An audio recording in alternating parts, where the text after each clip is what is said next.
UPS reported strong Q2 momentum, delivering more than 70,000 EVs globally, up 96% year over year. First half deliveries reached nearly 129,000 vehicles, up 78%, reinforcing the company's growth trajectory across its expanding EV portfolio. By mid-year, VinFast had already achieved approximately 43% of both its 2026 4W and 2W delivery targets, putting the company firmly on track across both its growth engines. Yeah, absolutely. Okay, Sharif, you got that going on. Shout out to VinFast. Well, I'm done before the actual thing with it. Yeah, right? I know that's madness. Maybe we got to slow it down a little bit. All right, guys, here it is. Slow down. I just want to get to know ya, but don't turn around. Who remembers that? Yeah, come on now, that's Bobby V, yeah, my Bobby boy. Valentino, man. Yes, Put that on my iHeart R&B. Did you ever used to go to those parties? iHeart R&B. No, but I did love R&B. Yeah, iHeart R&B. Those were crazy. All right, guys, what an absolute listen, a good trade right off the lows here on NVDL. Boom, boom, boom, boom, boom, boom, boom, boom, off to the races. All fun and games, right? Yeah, you know what? But this is where bad practice just comes to bite you, because you put on a good trade like this, and then you have faith in a name that you haven't been trading for quite some time, and then quite frankly, you actually talk about some of the open interest and how this most likely will reject at a complete zone. Now it's been selling for over a complete hour and zero form of pullback here. That's what I was telling Ozan. Stay completely away from it. We play the break into the gap fill. We take half off right into the option supply zone of 150. And then sure enough, what happens? I'm like, all right, let's see if we get any form of continuation. Yeah, okay, nope. We're going to continue to sell. And my plan was to add more into this position until the break of this structure. I add more, doubling it up, and then it's just like there's not a single buyer in sight on this thing. So if you've been paying attention to the tape and how we've just been in this consistent sell program, it's just like, get out of Dodge. I'm still holding on to the majority of this position, but it doesn't look like it's going to want to work out at this point. So over an hour of no pullback, it's absolutely frustrating and annoying. That's why you want to stick to your game plan and get out when the price action or when options or something that you've done analysis on tells you to get out, right? Because what I just did here eliminates all of this work right here, and that's a no-go. That is something that you don't want to do, and do not copy that whatsoever. Get out, listen to the options chain, and listen to what price is telling you. Get off that hopium. Yeah, get out right now. It's the end of you and me. All right, crazy. Man. We're definitely not the end of you and me over here. I'm talking, of course, about NFO, in and out, just rip into a new high at day 565. It's still holding structure despite the fact that it does look extended. So I just got in at the highs, which is fine. Because I do like this into about $5. That doesn't mean I'm going to DCA into no end. If we get stopped out, we'll get stopped out. We'll look for another re-entry possibly towards that $5 area. I'm also seeing a lot of support at 450 because that was the flat top break. So if you guys were astute enough to pick up that flat top break, good on you. This one just looks awfully strong. It is about 5.4 million share float. So it's not the smallest I've ever seen, but definitely, around there in the low float territory. So let's see what we get here. A cost basis of 56, showing 50s into 53. Let's go ahead here. We're going to post in the 60s, into 65, 64 seller, 65. No continuation quite yet. Boom, into 69, 70, 75, 80. Boom, into the high.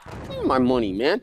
Let's go. We're going to hang out in the 90s now. We're going to go ahead into 93. Shut it to the top. Last time the Blue Jays won the World Series. Neil made a very, very bold declaration today, this morning to me in the pre when we were getting ready. He's like, I'm calling it. Vladdy is hitting a home run this week at home. Get it, Neil, my man? There we go. Katina Man's laughing because he's seen this before. Into the high again we go. Boom, guys, here we go. 592. That's the high of the day. We're looking for a little bit more now. I think anything below the $0.50 will end the trade for me. I'm looking for a 6 break and take here over here. Let's go ahead and set up north of 6. I'm canceling the order south of 6. I'm moving up my stop to 33. I lied about this one being through the half dollar, 91s, 92s, looking for a big move above 6. Now, I do anticipate a wick above 6 and a move right back below $6 if that happens. The reason I say that is because so many people take profit at the whole dollar area, right? A lot of people get short there too. So usually you have a lot of selling, accumulated selling from longs and shorts at that whole dollar area. 85 seller now, looking for a bigger move. I'm still waiting for 6. I don't want to take it out south of 6. 92 again, 94. That's a high a day. 95, looking for a breach of 6, Joey. We're not getting it. 98, boom, into 6. There we go, 607 high. We're looking for a little bit more. I love this one, bro. And then we're looking for 625 next, Joey. Yes, so there we go. We're looking for that decided move above $6. There it is again, 608 high a day. We got 45s on this one. We stop out south to 33. I'll submit to you guys, this is the best one in the market right now, up 160%, but you need to be careful with your entry near and around the whole dollar. All right, yeah, man. I don't want to be a negative Nancy or anything along those lines, but no, this is why I don't trade this bloody stock right now, man. Tesla? It just hits a nerve where I could just, man, you could just go absolutely insane. It's going to continue to sell. I'm going to get out of it. I might even just delete it off my watch list. I'll never. You're going to delete Tesla? Yeah, man. It's the most. I don't think that's allowed. I stopped trading it for a couple of weeks. I stopped trading it for a couple of weeks. Jose and I are talking last night. We're like, yeah, all right, nice gap fill. Tell me how there is no form of pullback right now. Anyways, rant over what grinds my gears today. We'll do that segment a little bit earlier. Bro. Is this name, man? Yeah, we only got a couple more pennies before we get stopped out. As soon as I get out, it's probably going to turn around. But anyways, other than that, Jose and I told you stay away from it because look at this. It's just complete channel down on this bad boy. Other than that, we'll have to find something else. Held on it too long. Trend breakout. Yeah, too often. Go ahead. Trend breakout. Trend breakout. Yeah. Listen, you don't even understand. I'm done with it. We're not running back to it anymore. But yeah, all day, man.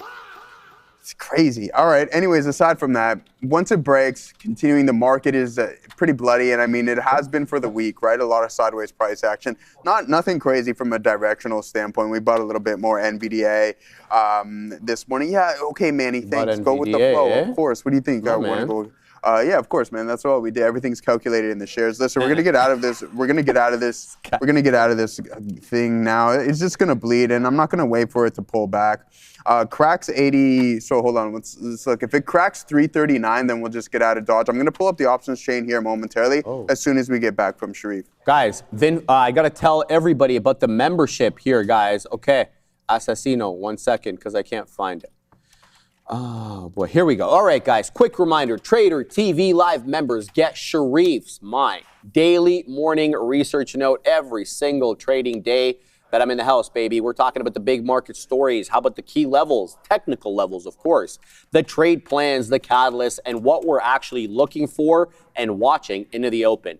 It is only $4.99 a month, not a week, a month.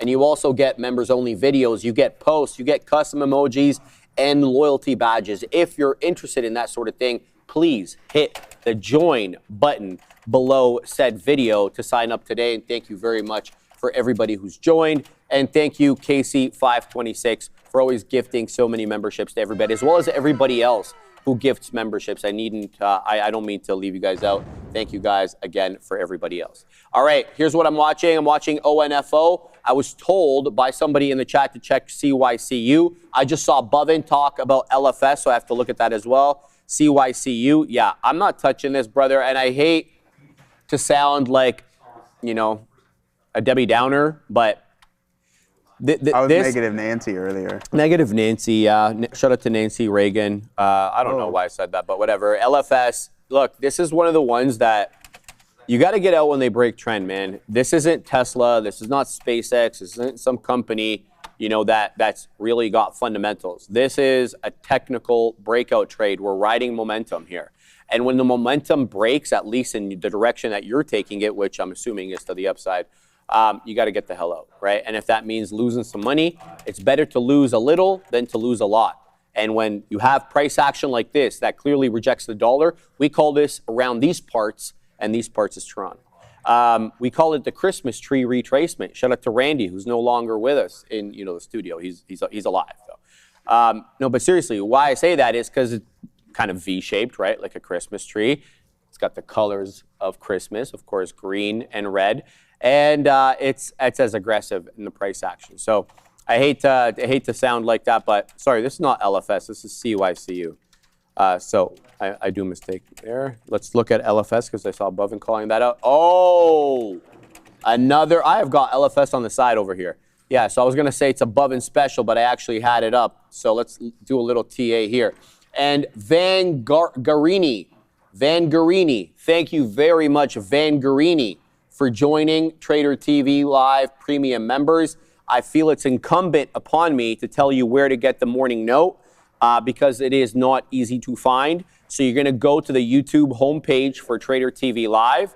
You're going to see a series of tabs right at the top. You want to click posts right there. Mosey on down. You'll see a members only little badge right there in green. That's for you. So then right below that is going to be the link to the morning note. If you're not signed up, you're not going to see this post. You click that bad boy. It takes you up to Reddit, getting included into the S&P 500, not planned. It is being substituted for a different company that got bought out. So thank you very much for joining up there. And I hope you enjoy the morning note. Here's what we got on the side chart.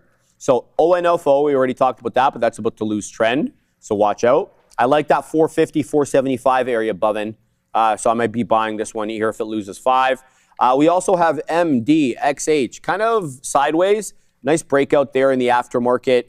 Continued this morning, both in the pre and in regular trading hours. I'm talking about MDXH. Holy cow. You want to cover something, brother? No, it's done. I'm all out of this name. Like, you're all out. Yeah, no rebound in over an hour and a half. That's all I have to say. It's crazy. Who's selling that? Yeah, it's on the option. I mean, I have no idea. If I knew, I'd have a conversation with them and be like, hey, man, come on, you got to at least buy it up a little bit. Yeah. Right, No, in all seriousness, it'd be an adult conversation. Yeah. This is what I was talking about this morning. Go ahead, Joey. Yeah. Just this open interest, right? Like the stock runs right into the supply zone, and then it's just the hedge funds took over, and there was no participants large enough to step in and even find a rebound in the stock. So yeah, just straight to the downside. Absolutely horrible. And that's what I'm saying. Like when you do something like that, it takes away from this. So yeah, it's AC Slater to Tesla. We're gonna take it off our list. All right, continue on here. So MDXH, I'm not a big fan, but it's at and around VWAP. It's got higher lows but lower highs. Clearly rejects the dollar, at least for now. It's hanging out near VWAP. It's got a bull flag pattern, so I can't take it off the side chart because it's still tradable. ONFO is holding prior bar low, okay? So trend hasn't broken down entirely, despite the fact that the prior bar did breach the prior bar low, but it's still holding general trend. VWAV, because it's missing an E there, VWAV. We're going to go with that. Look, not a great amount of volume on this one. Volume is sporadic as well, but hey, man, the trend is intact. Above the 10 EMA, above VWAP, holding higher lows, holding higher highs. This one you can't complain about, even though it is $1.66. It's holding trend. Trade it carefully like every other stock. Bovin just gave me levels right now on what's going on over there, Katina Man. The Katina Man is now long SpaceX at 136.50. We're going to hit the bang there for the Katina Man. We hope he prints multiple storms on his side of the desk. So LFS, Bovin says, 315 is the new level to get in on LFS. You're in Bovin, aren't you? And you're printing 7 pennies in the money, 330 high. I do like it down to 3, Bov. And the reason I say that, brother, look at that flat top break once, twice. OB, he is the one thrice. He's going to be with you guys next week, by the way, when I'm on vacay. And then ramping into that 11 o'clock level through 330 high. LFS needs to be on your watch list.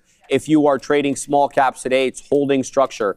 Newsmax, who remembers these guys? Remember they IPO'd or DL'd or SPAC'd? I don't really care. One of the two. It's bull flagging at the moment. I do happen to like them. They're a little bit of a different take between, Fox News and CNN, somewhere in between. We don't get them in Canada, though. So I have to not get them off my IPTV. I don't get them on my IPTV. I want to make that very clear. Get it, Assassino. I know you got IPTV, bro. I know you want those Brazilian channels. It's my man. Crazy. Of course he is. I know him, bro. TE. Not a small cap gapper, double top into 539, breaking down now. Let's see if it holds VWAP. It certainly did on the last couple of attempts there. Double bottom there, 1015, 1020. Held structure and made a new high. Look out for that. We're also looking at Copen. Bull flagging, but, you know, I hate these ones. I got to tell you, because like the big move is all in one move, right? Right 930 comes off that 484 into 541, then just moves sideways for the rest of the day. And then last but not least, this one's a little bit of a better looker, LPTH. I want to mention that I like the stair-step structure hold of this one. And by that I mean, like it clearly had a sell level at 1510. It finally takes out 1510, and now it's got support at 1530. You can kind of see that. So I do like these ones that stair-step up because it gives you clear areas of support and resistance off which to work. And if those areas fail, you get out. Right? And so that's how you limit the damage here. So that's what I'm looking at, Joey. Uh-oh. It's not him, but it's her. Boom. KC 526. She is her. Yeah, she is her, right? I like that. Get it, Joey.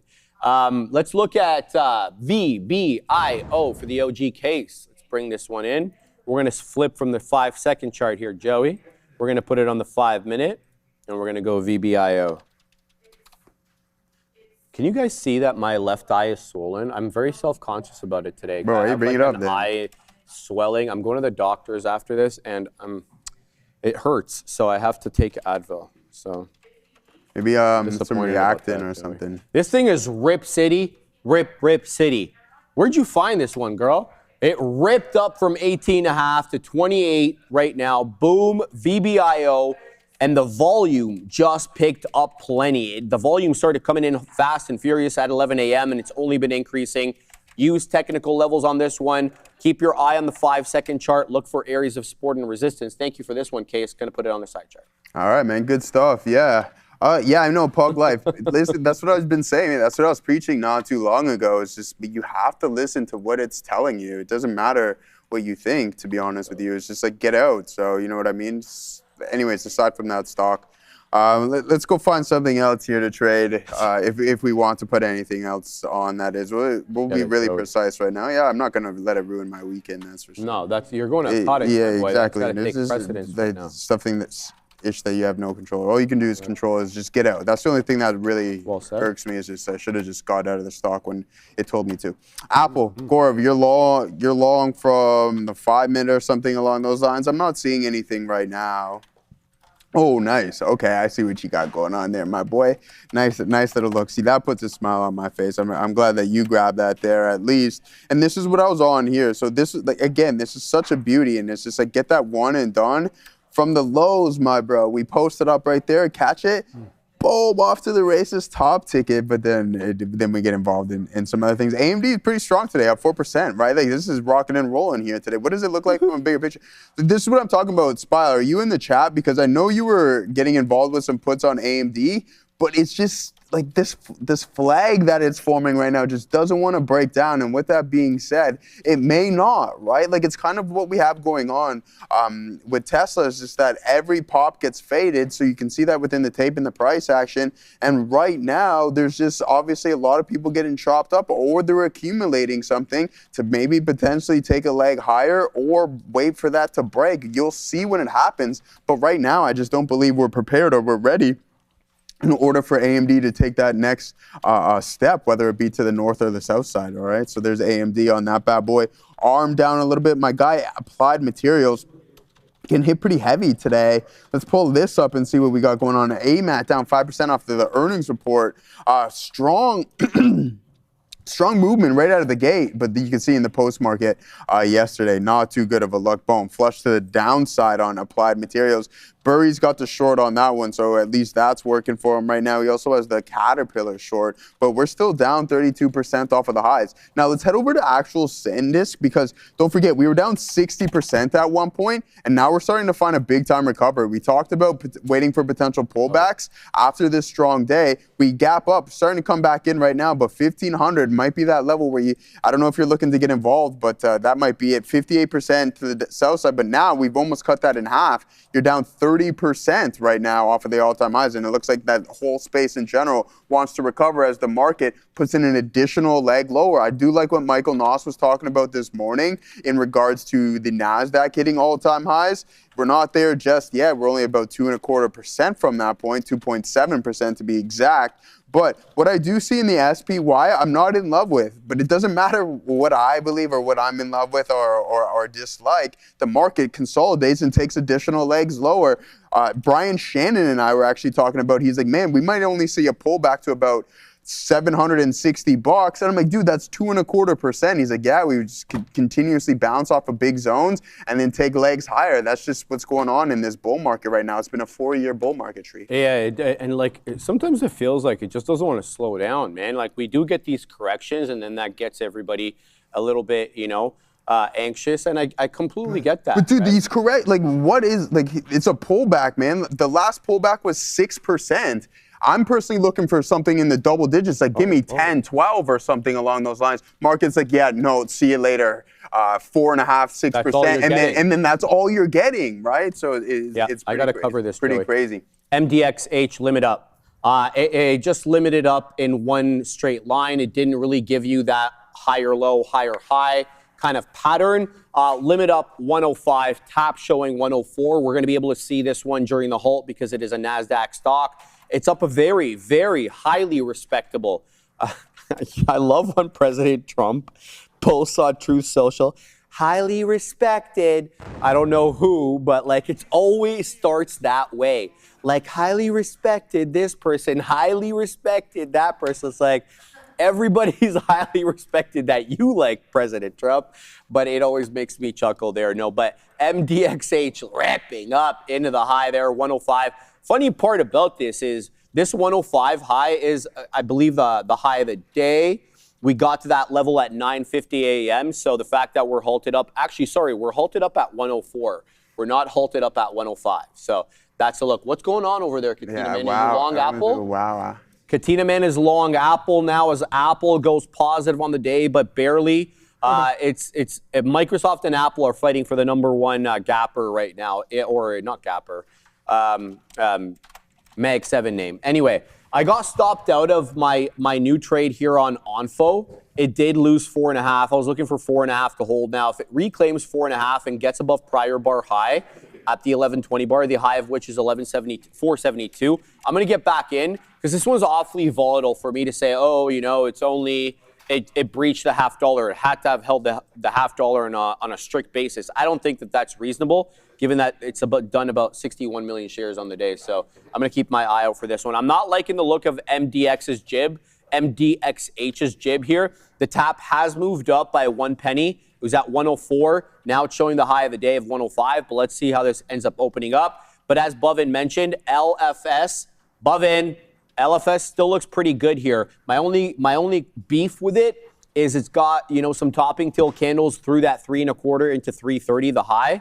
But who can complain about this 310 hold? So I'm going to work in here, Bovin, into LFS. We're going to work in nice and easy. Easy does it, as my old man says. He loves to say that. What does he say? Easy does it. Easy does it? It's like, Dad, I'm going as slow as I can go, my man. You know what I mean? You gotta stop. You gotta slow down a little bit. Yeah. Man. Bro, I'm going to start singing again, man. Easy does it? No. Slow down.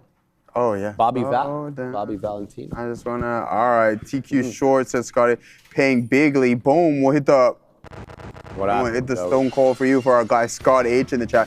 Gorv and Katina Man themselves both have the Apple trade. Really good look there, ladies and gentlemen. Nice play right back in towards the volume-weighted average price. That's what you're looking for. AMD right back into the volume-weighted average price as well, too. Are we going to continue on the path that we were earlier this morning, or do we break and then maybe give back a little bit more of this move? the S&P 500, it's a sell Friday, it seems to be the narrative. Let's actually remove some of this noise here, ladies and gentlemen, and get to a higher time frame and see what we got cooking up on a couple of these names. We already have the 1 minute. I mean, man, oh man, do we look at the NASDAQ for a potential bounce?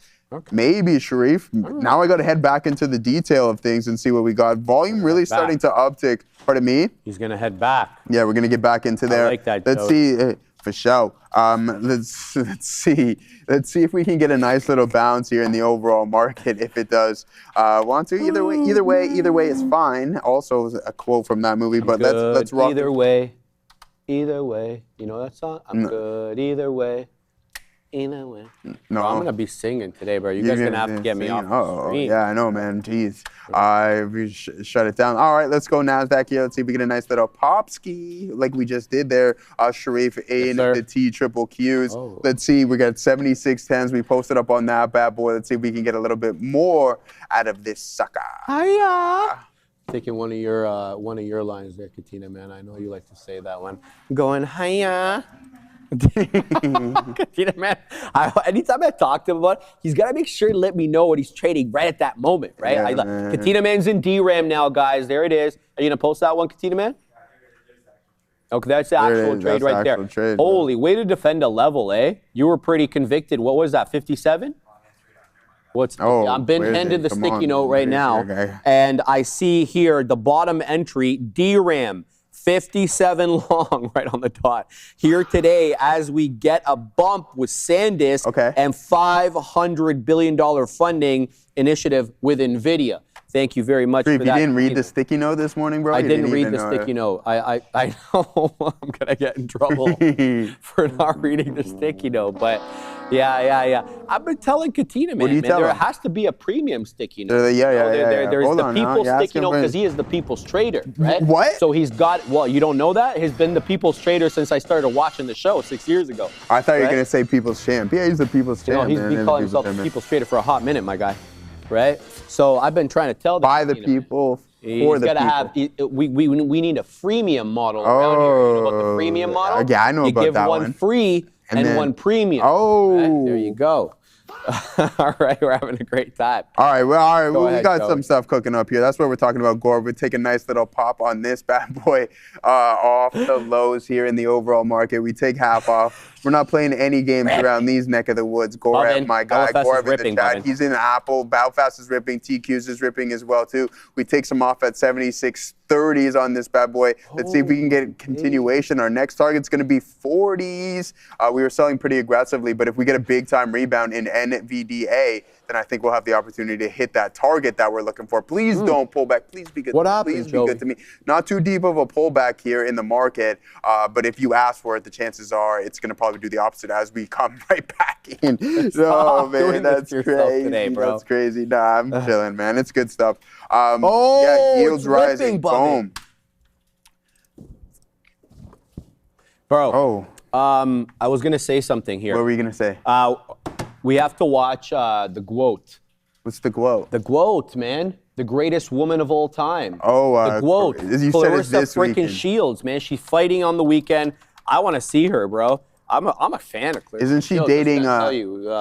She's married to Papoose or something like that. Who? Papoose. Who's Papoose? The rapper. Oh, I don't know. I don't know who Papoose is. I don't know who Papoose is, Adara. I mean, I thought that was like a cartoon character or something. Assassino doesn't know either. I could be wrong. Like, you guys know me when it comes to certain things. I can be. I can't. Yeah, we can always do a quick Google search here. Oh man, bro. Well, Adara, just hit the button so that people hear me. So Remy Ma, iconic GOAT female rapper, is in fact married to Papoose, as I thought. I was like, when did Papoose and Remy divorce? No, what is happening? Hold on, I told you, man. I mixed the names up. Looks like Papoose is moving on with his life, good for him. MDXH is open and ripping. 113 high. It is holding the dollar. Keep your eye on this one. LFS is coming back down. Here it comes right into my entry. It has to hold this area. I don't like it. We're out. We won't give back anything, actually. They're positive on this trade. Watching now MDXH at the dollar. I'm getting in here at the dollar. I'm giving it to 94. So let's see if the buyer here steps in pretty aggressively at the whole dollar to keep us afloat. I got 102s. I'm looking for 7s next. Let's see how this cookie ends up crumbling here on MDXH. I do like the fact that there is some buying here. Pretty aggressive at the $5. Looking for 7, 6. Looking for a move up. It's got a cross 7, not just good enough to get to 7 on the ask. There's a seller here at 6, dampening everybody's party. 7 showing up. 8, boom. Looking for 12s now. 9s just showed up. MDXH on the move, 133%, holding the dollar. Did halt up pretty aggressively. We got a good pattern here. It's a bull flag. So if we do break up above this bull flag, we can project a similar move. Into 13 it goes. We got 2s. We're looking for more here. Let's go ahead. Where's my PD Ryder, man? I like when he talks to the stocks. Go ahead, MDXH. Go ahead. He's camping, bro. He's camping. Leave him alone. That's crazy, bro. All right. So we're going to take a little bit of a breather over here. And when it's 11:30 around these parts, always talking the euro close. Yeah, we do have the European markets been closed now for a whole 3 minutes. So here to give us a post-mortem of the European markets today, looks like it was pretty red, is Juan. Thank you, Dara. So European markets trading lower to end the week. Their first weekly loss in 5 weeks. See the Stoxx 0600 down by 0.19%. Still consolidating near their highs, but software beats balancing that of mining drags today. So in Germany, the DAX up, the only one in the green, up by 0.52%. Led the continent, of course, propelled by software as well as industrial bids. We see SAP rising more than 4.8%. The top performer of the day in Germany. Rumors of a multi-billion-dollar software deal in the pipeline. We also saw Rheinmetall gaining more than 4% for the day. Among the laggards, we had Hochtief down 2%, Deutsche Post down by 1.5%, as well as Infineon down by 0.8%. Over in France, the CAC 40 was down marginally lower. Their annual inflation rate rose to 2.1% in July from 1.8% in June, confirming expectations that there's sustained price pressures. So L'Oreal fell by about 1%. Schneider Electric also lost by 0.6%, while ST Microelectronics declined more than 1%. Those were among the main laggards in France. Among the rises, we had defense and aerospace. They outperformed the country, with Airbus rising more than 1.2% and Dassault Systems climbing nearly 4%. In the United Kingdom, also lower at 0.13%. Of course, lower industrial metal prices pressuring that of miners in the region, with Antofagasta and Glencore down by more than 4% each. Pharmaceutical stocks such as AstraZeneca and GSK were also losing with more than 2% each. But energy still remains resilient in the country, with Shell and BP trading slightly higher, around 1.5%. Of course, while oil prices remain supported in the region. Now, what to look out for over the weekend into the Monday open next week for Europe? Of course, commodities and energies. Brent crude currently around $90 per barrel. Any escalation in the Strait of Hormuz will definitely compress margins for European airlines, chemicals, as well as transport networks. And also, tariffs are back in focus, with transatlantic trade policies in view right now. Check for any updates over the weekend with regards to that, especially the USMCA as well as EU tariffs that could affect automakers over the weekend, especially big names such as Stellantis. That's all for the European recap. We'll head over back with Erdera. Yeah, we'll see you again here with Juan at 3:30 p.m. to talk about the Asian market segment. But for now, let's go over to the midday, see what they're trading.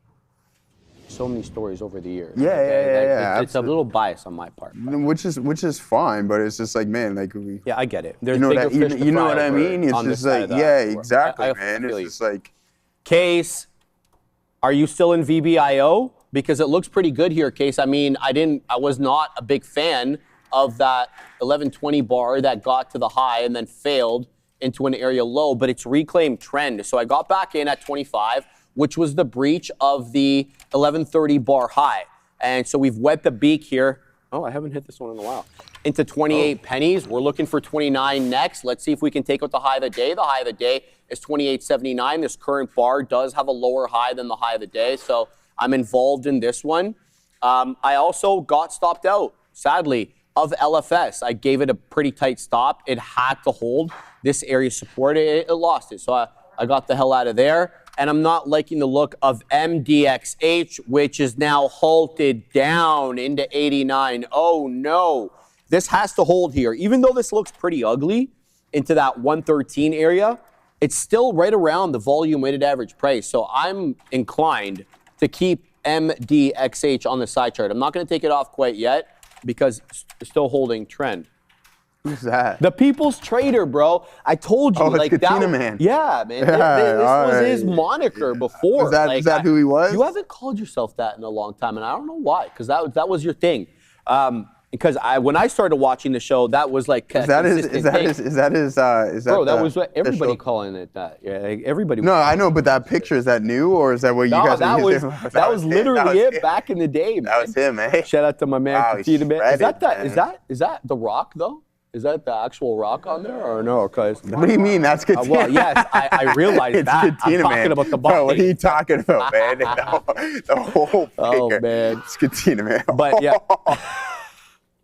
I do like that, man. That's my guy right there. That's the people's champ, man. He's the people's trader. I'm not sure about the face Katina Man said. Oh. I don't know who says that. Ram. Ram's in the chat, huh? Yeah. Ozan. What's up, Ram? Ram's in the chat, huh? So you might want. What's up, man? All right, Joey, we're having a good time, man. Ramin's we're still in VBIO. Ramin's a superstar, man. Don't get it twisted. You see how she walks in with the glasses? Bro, she's so indifferent all the time. That's my girl, Ghetto man. superstar. I wouldn't. That is what you I wouldn't go that far. Coming from afar. All right, the Nasdaq doesn't want to bounce here, ladies and gentlemen. So it may not be one of those days that we bottom pick here. We got that nice little scalp. I'm like, yeah, you know what? What happened?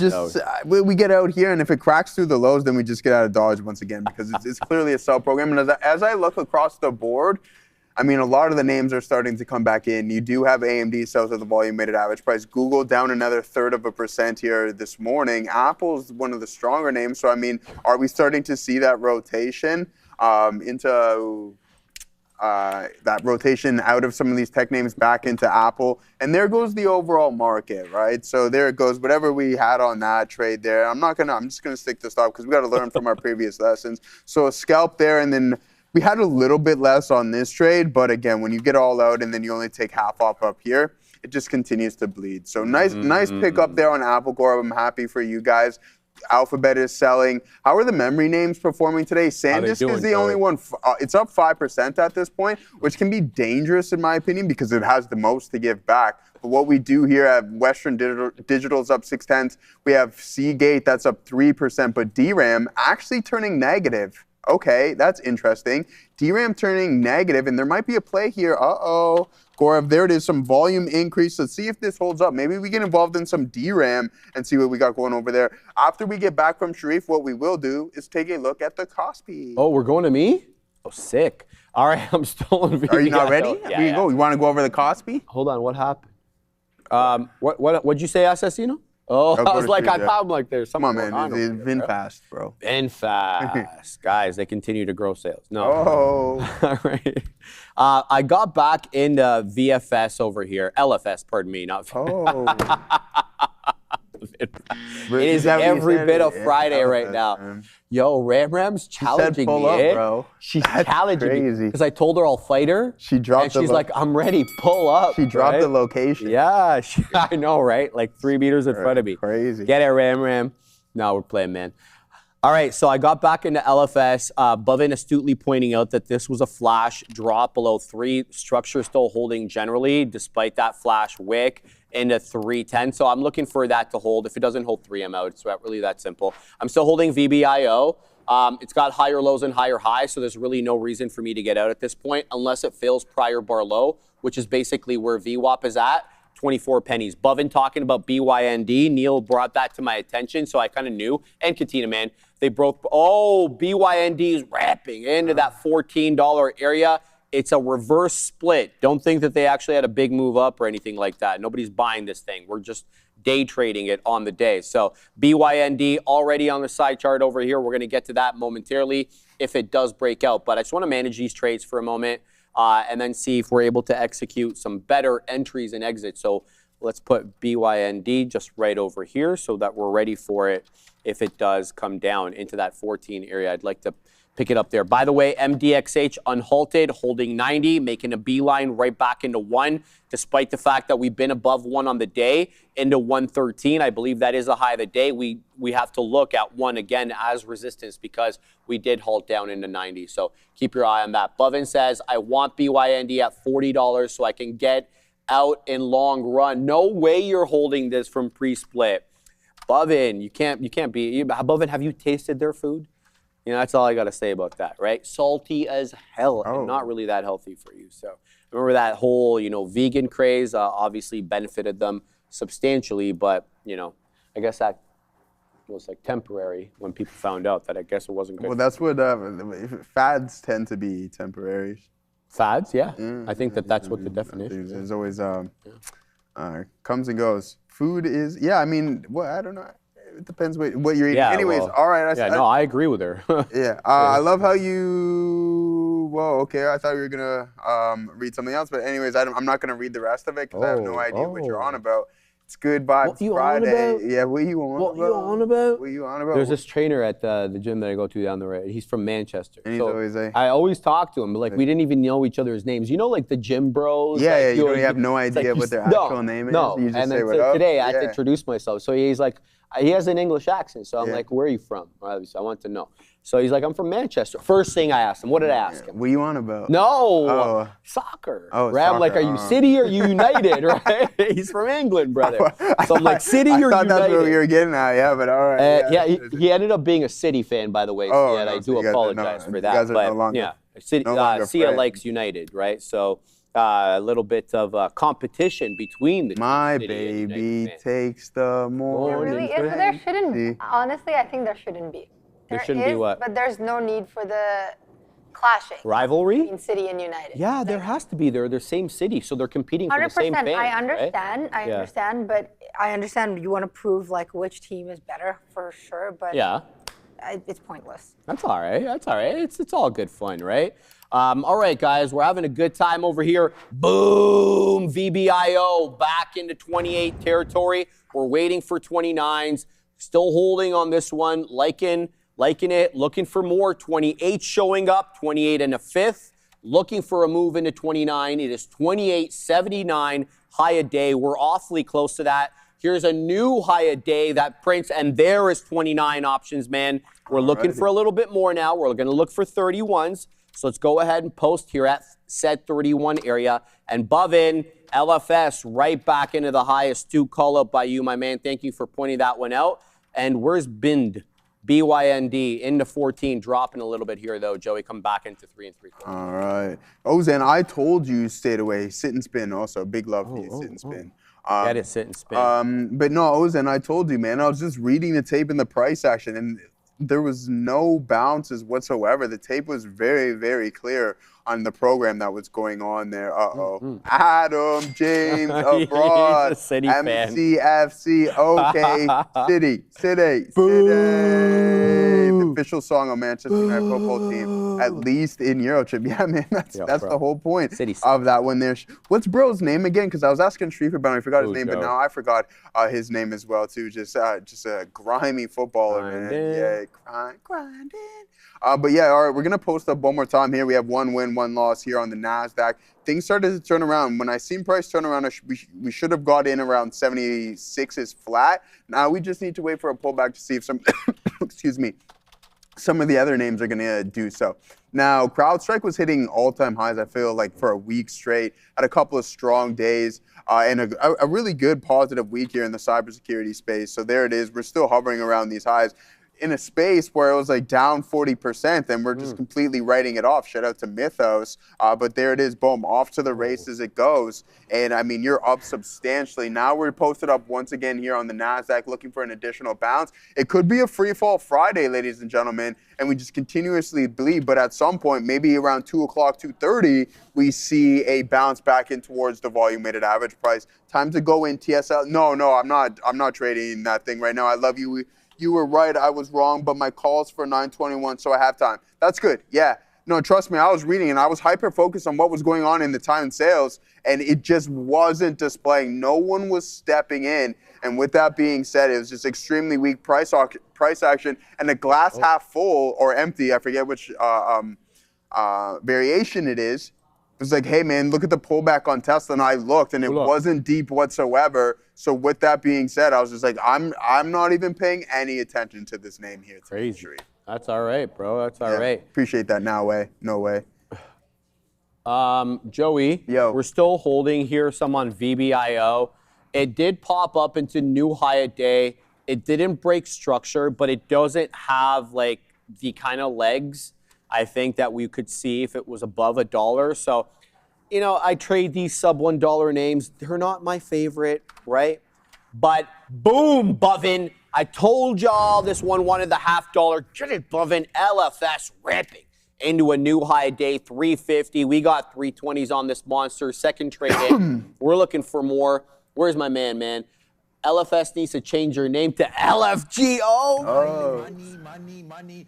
There's my man, Bub. Holy cow. I like that one, Bubin. That gets a money spin. Now we're looking for 57 here on LFS. Let's see if we can get a big price spike up above the whole dollar, but down goes Frazier on VBIO again. Is it going to lose trend into 23? I'm out. We can't give back too much here on VBIO. It's coming back in. It just broke prior bar low. It broke VWAP, it broke the 10 EMA. It could absolutely recover, but it's going to do it without me. Not going to hold this one possibly into an area low. Look, if it wants to take out 30 pennies, perhaps we can get back involved in that one, but nothing doing at the moment. MDXH still hanging out around the 90 area. Here comes 97, and here comes possibly the dollar.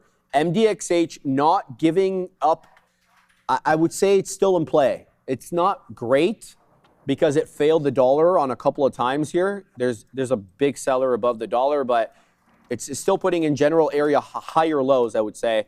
Just don't look at it as a flat top break, because if you're looking at it as a flat top break, you're going to get annoyed, because we've been above the dollar multiple times here, and then we keep failing down below the dollar. So look at it a little bit differently. There's a new high a day above in here on LFS. I don't get printed on that. I was waiting at 7s, new high a day into 354. So we're looking for a little bit more on that. Oh, whoa, it's coming down pretty aggressively here into 3.3.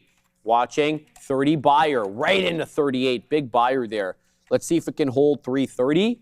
330, a little bit of a resistance level as well. Perhaps this could be a refreshing area for if you've exhausted your shares right around 330. So that's what I'm going to watch for there. Good stuff, man. Yeah, Scotty doesn't know. Yeah, Gora, man, listen, see what I said in the chat every day. So as soon as we crack the low on this one, man, as soon as I go short, Scott, I only have days like that, bro, where I feel cursed. Dude, I swear, watch. If I were to short here, it would pop. Again, that's not a good thing selling the lows, but that's why I'm just like, all right, let's see if we get any form of a bounce. But as soon as we have a 1 minute candle open on the south side of this, which it looks like we're going to momentarily, the SPY is really weak and AMD is continuing to slide. So it's not helping our case whatsoever. And there it is. We're out of it, man. Like, again, holy cow. Definitely a more difficult week, that's for sure. Every day, green and nicely, and then just continuously taking some trades, and they don't work out, and we end up giving it back. Right. So that'll grind your gears and irk you a little bit. But hey, man, we'll try to stay level-headed, show you guys what we could potentially do, and just take it from there, right? Because it's only one day. A couple of weeks from now, you'll completely forget about it. But yeah, don't do that, man. Especially, and I was saying to Shreve, like, man, take those trades every day this week. I was positive on my first 2 trades and decided to take a couple more. I understand we want to put some things on for you guys, and then I give it all back, and it's just like, why? Recency bias? Yeah, whatever it may be. Jeez. You know I'm going to sing now, right? What are you going to say? Why? Tell me that it's human nature. Why? Does she leave me that way? You don't like MJ? You love MJ. Right, See ya? This is a shout out too, man. Hey, Neil's jamming, man. I like it. Why? Yesterday I was where's all my Zeppelin fans? I was playing some Fool in the Rain. Zeppelin, eh? Yeah, Fool in the Rain yesterday. Man, no, look she at did this, it again, man. This is crazy. Bounces right back. Bovin. Gooner. Tisha, where are you at, Tish? MDXH ramping back above the dollar. We got 95 showing 102. I'm looking for 105s. Next big seller here at 102. Can't shake the seller at 102 for now. But KC 526, as she typically does. She's mean today, which is okay, but she's always generous. I like that. Oh, wow. Roving gone 6078. You got a free membership thanks to the lovely lady known as KC 526. How about All for Love Frenchie, Addy Stacks, I'm Nexvus, and I Grow Fighting. All of you guys received free Trader TV Live memberships thanks to the lovely lady KC526. You shout her out, let her know you appreciate her. And there goes LFS Bovin into the new high of day 363. We got out there, we had 320s. We're looking for a little bit more now. I should have been adding. I'm an idiot for not adding at 330. It was a clear area of support. I should have been adding there. I didn't, but we're going to look to do a little bit better on this one because I think it's still in play. So still hanging out here, Joey. All right, good stuff, man. So, yeah, there's the turnaround. All right, we're hands off. Sorry, guys. I mean, we have risk left, but, again, it's just... BYND's ripping. Beyond me. Can't stop looking at his fade and beard, man. Look at thanks, game. There is some positivity, man. We'll keep that one. We'll hit the Stone Cold for that. And we'll hit the money, which there it goes off to the races. Got to give this a little bit more space, though. What we can do is just like realize where we went wrong, try to correct it, and then sure enough, off to the races we go. We'd still be in this position as the market does look like it wants to find somewhat of a bounce, being led by the likes of NVDA. Hey. You have an AMD bounce as well, too. Let's pull up Apple. You have double AMD charts. So there it is, 305, Mr. 305 on that one. So yeah, nice little rebound. Wish we were still sitting in this, but anyways, that's neither here nor there. Shout out to Korolova for those who know who that is. Quantum space, a relevant sector apparently at this point. Reddit though, up a staggering 14% here, 14.5% on the session. Right, inclusion, but not doing too much, and liquidity really starting to dry up. What's IBIT been up to? I know Neil was trading. It did find somewhat of a rebound. We were talking about that $35 level holding and acting as potential support. But as I was watching this, man, oh man, what it was once an extremely liquid asset. You can see the liquidity really starting to dry up as interest in the all-around space is just slowly, and has been for, I think, a couple of months now, 6 months now at least, been fading away. But there goes the NASDAQ finding its rebound. Is that the NAS crack? There we go. Bovin, I got back in. Good call, Bovin. Thank you for alerting me to that. In at 32s. Printed here at 43s, looking for north of 50. There comes 46. What an ad. Here comes 50. There goes 50. Bovin into the high. We're looking for more, man. We're going 369 now, Ozan. So get ready to punch. All right. 369er. We're looking for 369er on LFS. High a day 363 requires a high a day breach. But very pleased with this latest ad. There's my man. There's my man in the chat. We're looking for that a little bit more here. In the high 50s we go, 56s. Now, I did get in to MDXH at 95. It's failing the dollar again. I'm out. That's a fail there. Don't want that. We got 105s, though, on MDXH, but that is a lower high. And look at it drop. Yeah, this one's having a lot of trouble. Scalp only on MDXH until it breaks out. You can save a piece for the dream, right? But take out the majority because it's shown you now 1, 2, 3. Oh my days, Bovin. Here we go, LFS. Back into a new high day, 65s. No continuation. Seller at 64 again, 65. 66 showing up. 68, looking for 69. Boom. Yes, today's a good day. There we go. Into the high. 78 goes LFS. LFS could see 40 here. Sorry, 4. Big boom up here on LFS. And we're getting the booms in the chat. More pleased I could not be, man. Let's do this today. The technical levels are actually holding up. What a shock. It's been, look, yesterday was a green day, but Monday, Tuesday, Wednesday, in order, we're all red. So it was nice to be back in Greensville this week. Well, we're not up on the week yet, not quite yet. We still have more trading to do. So hopefully we'll make back a little bit over here. But to bring it back to MDXH, this has shown you 4 times on the day that it consistently fails $1. 4 times it's been above the dollar in different areas on the 5-minute chart, if I can just make my point over here. And 4 times it's failed to hold. Now, that's fine. It doesn't have to hold.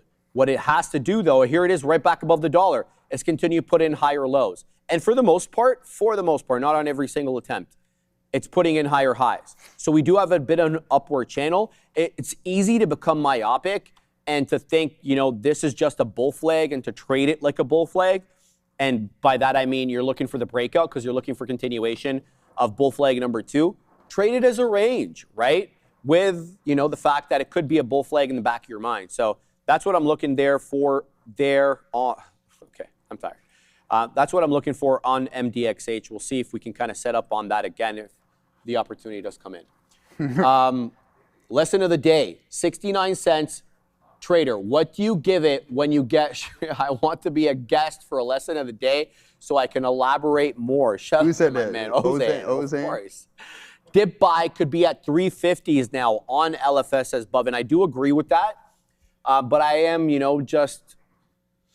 I'm cautious on this one because 330 is the more established support level, but of course that 350 is psychological support, so that could be important as well. MDXH has taken out prior area highs, so I should have held this. That was a mistake by me, but it looks like it's going to take out some levels here, Joey. Into 107 it goes. It's a 113 high, so be on the lookout for that. Good stuff. What's up, Hangry Wife? All right, Casey, where you going? I said you're out of here for the weekend. Jays Yankees tonight. Girl, don't forget about that. In Toronto, I will not be here. Message above. I didn't see what you said. But there goes the NASDAQ, ladies and gentlemen. I don't see it. Market breaking 15-minute. Here comes the rebound, Joey. Yeah, well, I mean, we took our attempts. Like I said, guys, I don't want to use. Clearly, I'm not in the right mental state for me to be putting this on because I'm getting agitated. And with that being said, you shouldn't be trading. So we just listen to some Corlova and all that stuff. Hey, if I cool down, we'll sip our coffee and see what we got going on. Listen to Neil's lesson of the day, and then the narrative will probably change by then because we do have plenty of time left in the show. And to go do what you, do what you got to do, man. We'll rock and roll on this bad boy for sure. But other than that, listen, ladies and gentlemen, this is what we're talking about. So I gave the example yesterday, 1 second here, Assassino, is that when we have structure, you want to give yourself a little bit more room. Now, if I widen my stop loss, I'm still in this trade, and we're about to take some profit off at some key levels. We can post up at 76.30s, which I do believe is going to hit momentarily, especially if this rebound in NVDA and some of the other larger names continues. So there it is, bang. You're going to print 30s here momentarily. Patience is extremely key, and just sticking to structure and not putting myself kind of at the lower end of a consolidation where the market can liquidity grab you. Because, listen, how many times we've gone on over this so many times. It's like you're the bottom wick or you're the top wick, whether it be in your long or short. That it's not a coincidence. They can it is not. It truly isn't. So 76.33 missed opportunity. Scott H, I told you, brother, if I was in this position still, then I'd be off to the races grabbing some of your shorts, but at a better price for me, as the market is rebounding pretty aggressively here. Man, oh man, missed opportunity. It is what it is. We'll just have to eat that one, take it on the chin, and wait for some more opportunities. Let's send it over to the desk.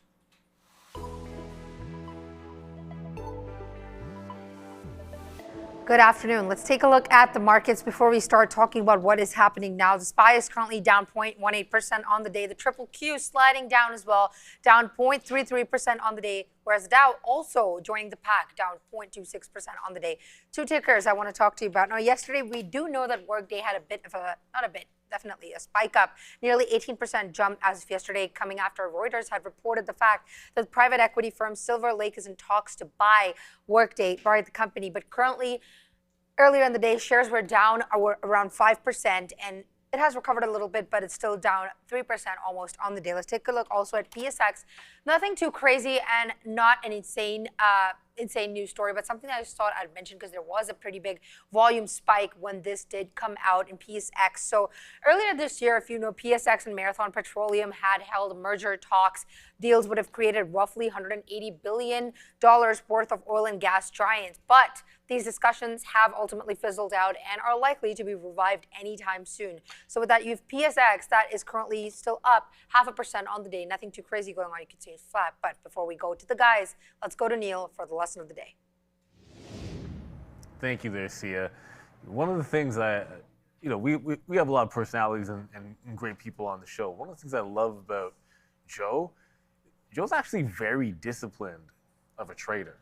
And you know what? On a day like today, a disciplined trader is going to see situations where you're wicked out, you're bottom wick, you're top wick. I actually had this conversation with Wayne from back office. Joe knows what I'm talking about here. He manages one of the campus managers, the campus program.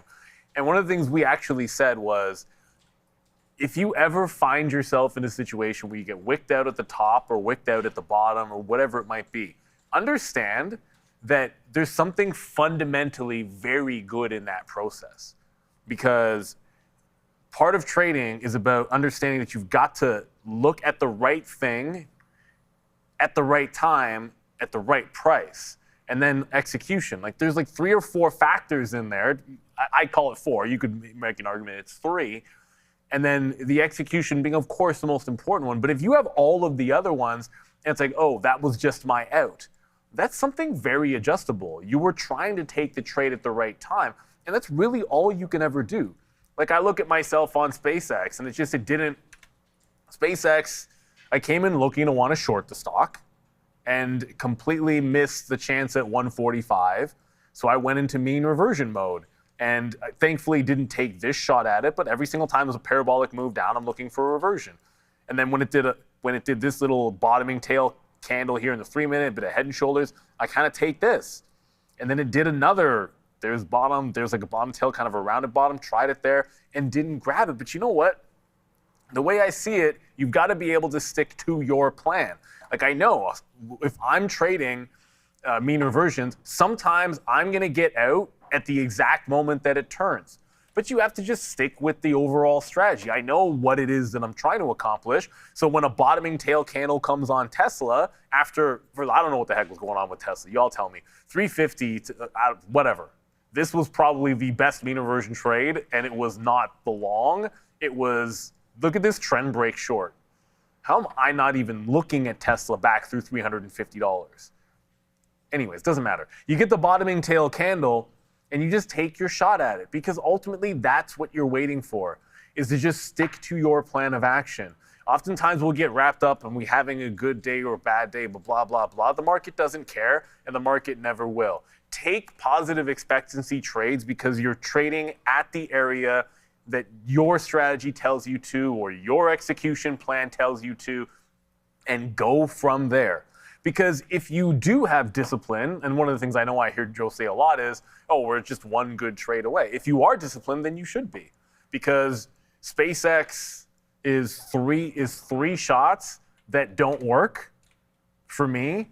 Tesla is 1 shot that didn't even go halfway to VWAP. But even that can make more money than losing 3 times on SpaceX, so long as your stops are tight. Right, like tight stops, reasonable. This didn't even get to VWAP. It only went a couple of dollars. And that's all you really need out there. So it is about being disciplined. The other thing I would say is, I hear Joe saying this a lot. When I do the lesson of the day, it's always something that I'm hearing, seeing, and that relates to the day. And it's not just something that I've pre-planned. I heard Joe say you have to listen to what the market is telling you. And this one, I'm going to go to a 15-minute on IBIT. Every single day this week has been the exact same. And I know, I just went like, oh, Neil's going to be short on IBIT. I'm like, yeah, you're right. Because on Monday, it was, like, there's the high on Friday, 37, rejection. And by the way, here's 37 above the 50 period. So it's resistance on the daily on Friday, rejects that and closes lower. On Monday, it tries to break that close and then just dumps all day. On Tuesday, lower high, dumps all day. Same high, dumps all day. Lower high, dumps most of the day, and then it kind of caught a bit at the end of the day. So what do you think I'm going to start with? If we were short it every single day this week and it won every single day this week, I'm going to start short. But when the market was still making fresh lows, IBIT was trying to break out, and it broke trend once and lost. But again, the market was making fresh lows, and it broke trend again, and you go long. Just stick to your plan of action and just take, like I could have FOMO'd and just been like, oh no, the short's back on, just immediately go short at the bottom. But I have to listen to what the market was telling me. And what the market was telling me was, you know what? IBIT's been a good short for 4 days in a row, but today it's actually stronger than the overall market, and you've got to look for the breakout trade to the long. And now we sit in the long trade that ideally can break this consolidation and head higher into 35.8, because that's, well, 35.85 would be the ultimate target. You're just waiting for positive expectancy trades. That's why you'll never see me freak out or get overly emotional, like this happens, that happens. Just wait for the next, man. So as frustrating as SpaceX might have been, or Palantir, the false breakout on Palantir, like I'll take, if I see a breakout like this, all day I'm gonna try to get into it. All day, baby. But when it takes out, see that prior bar right in here? So this is the bar going into the break. I'm stopping out underneath. And obviously, if I'm going to sit there and take it out, actually, that's probably about exactly $1 or whatever. But, I'm going to be scalping in that first $1, $2, $3, like I know my style. But you just take it. That was not a breakout that worked, but you move on, and it trended down ever since. Again, it just comes down to, do you have a plan of action on that particular trade? Did your risk to reward favor your entry point relative to your take profits, and then move from one to the other and just try to make a series of good trades? The other thing, and I got to throw this one out there because I 100% did not hold on to Beyond Meat's breakout long enough, because that's actually still going. So Beyond Meat eventually took out that high, trended up. There's the breakout. I got out before. I got out at $14, and then it went to like $14.30 or so. So it eventually did like a semi-squeeze. But like I said before, it's like everything I'm talking about here. You just wait for the opportunity. Like when SpaceX wasn't working, I could have been forcing trades long and Beyond Meat. They would have worked, but that's not what we're looking for. If you want to squeeze, you got to break out highs. So when it broke out the high, we just waited all day for it to do it. And then you jump into the trade. So patience is going to be a virtue. Frustrating markets can provide you an opportunity to really evaluate your core strategies, right? Because what you'll find is, and what I often find on these days, is when I look back at it, when I look back on a day like today and say, maybe look at SpaceX and where we got in and got out, it's like, oh, you know what? I just didn't get the execution quite right in SpaceX. Like when I took this break trade, I wasn't actually willing to give it to the low to get to VWAP. Like these trades in here, tight stop, because it's not as much upside to the volume weighted average price. But when I'm extended to VWAP, I gave it less range on the one that had more upside. So when I think about it from a core strategy standpoint, that mean reversion was good. I just didn't play it right. So I know to stick to my guns and take the next one. And that's what it just comes down to. You're just always looking for the next good trade. I tell you guys how the lunch is when we throw back to Sharif and Joe, but I haven't even taken the shrink wrap off. It's like it's a little macaroni salad. You guys can't see it very well. And then we've got salmon. Yeah, well, no. There's like a couple pieces of salmon in there. Got a good salad going on, some vegetables. So this looks like an A lunch. Like it's probably going to be an 8 out of 10. I just haven't had any to be able to tell you guys. So bit of a long-winded lesson of the day there. But let's throw it back over to the Midday boys, and good luck on your trading day. You just have to stick to the trades that have a positive expectancy for you, because ultimately that's all you can do. Sometimes you will lose 3-4 in a row on trades that usually win 60-70% of the time. That's part of the game that evens itself out over the long run, so long as you stick to your plan. Go get them, boys. Yeah.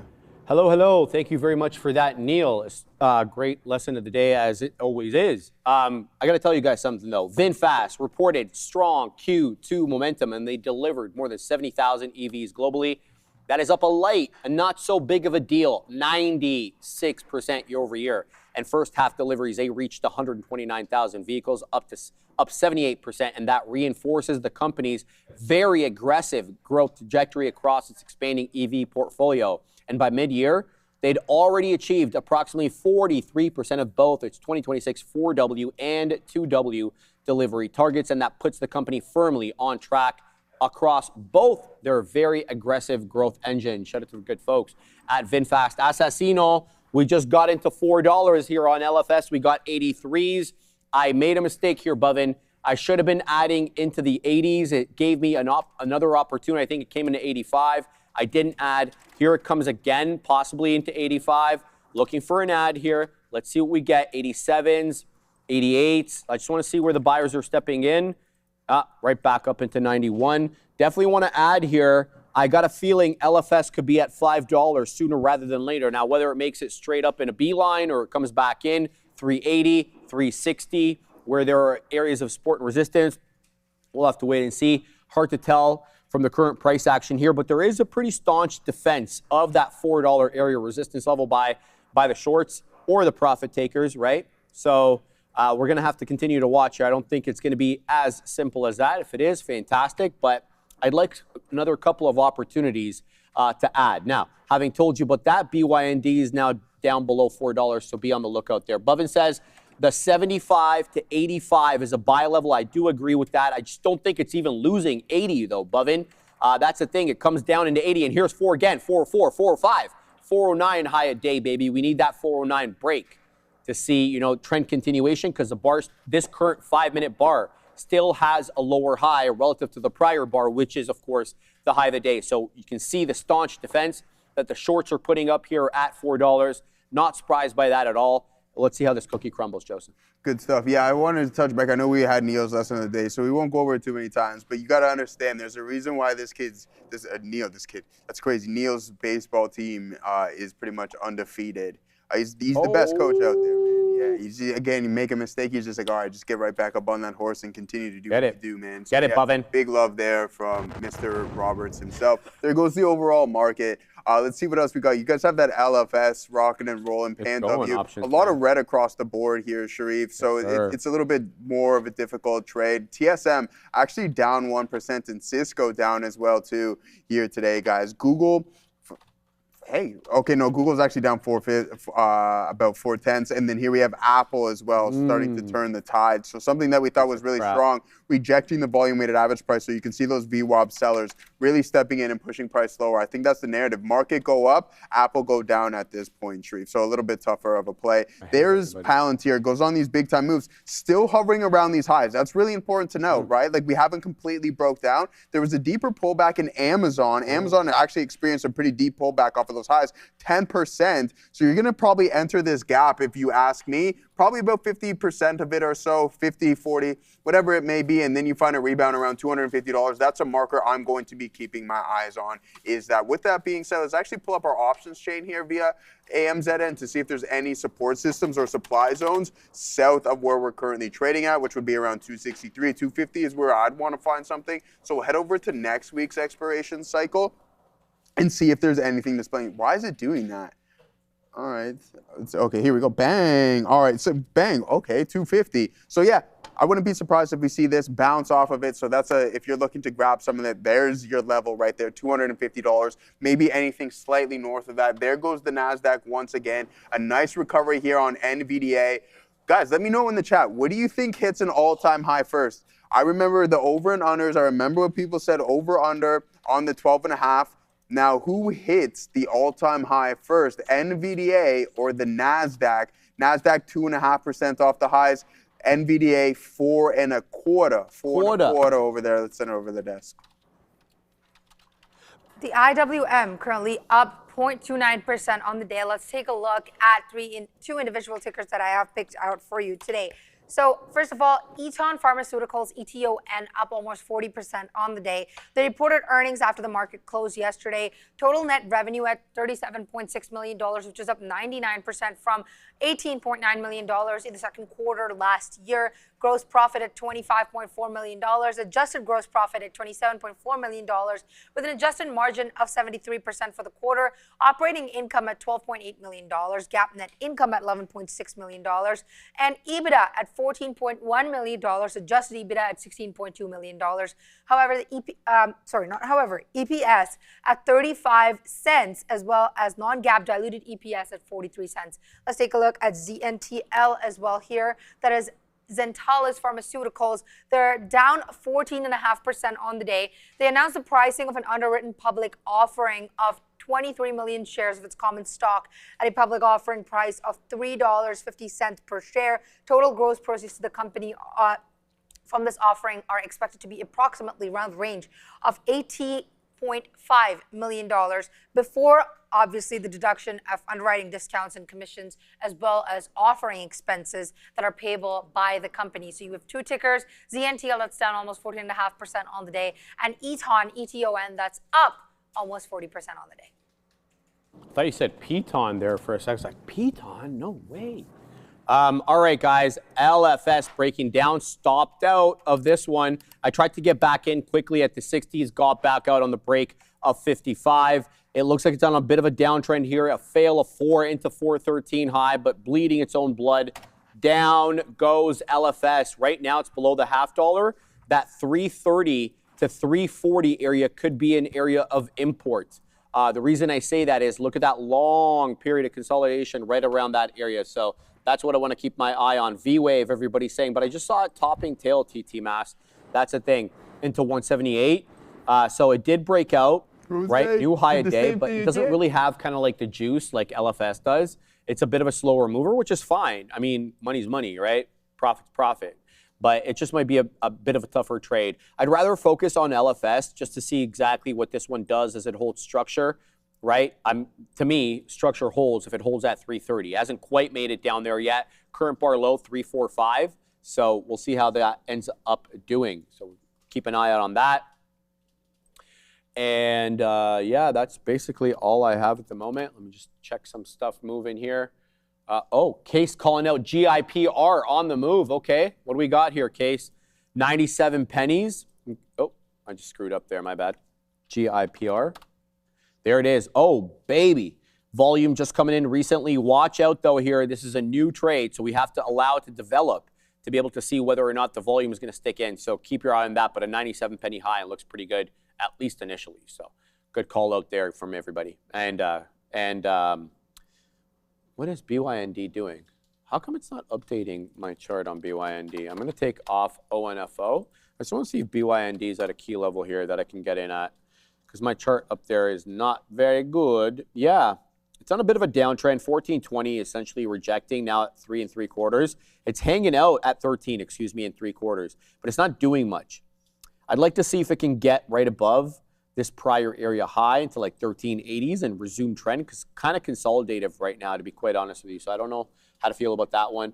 Bovin says if it holds, LFS holds 350. He's getting back in. Well, it's zigging and zagging right now with 350. Bovin a little bit below, a little bit above. So we'll have to see how that all ends up doing. Yeah, I don't really have anything at the moment. Got to tell you.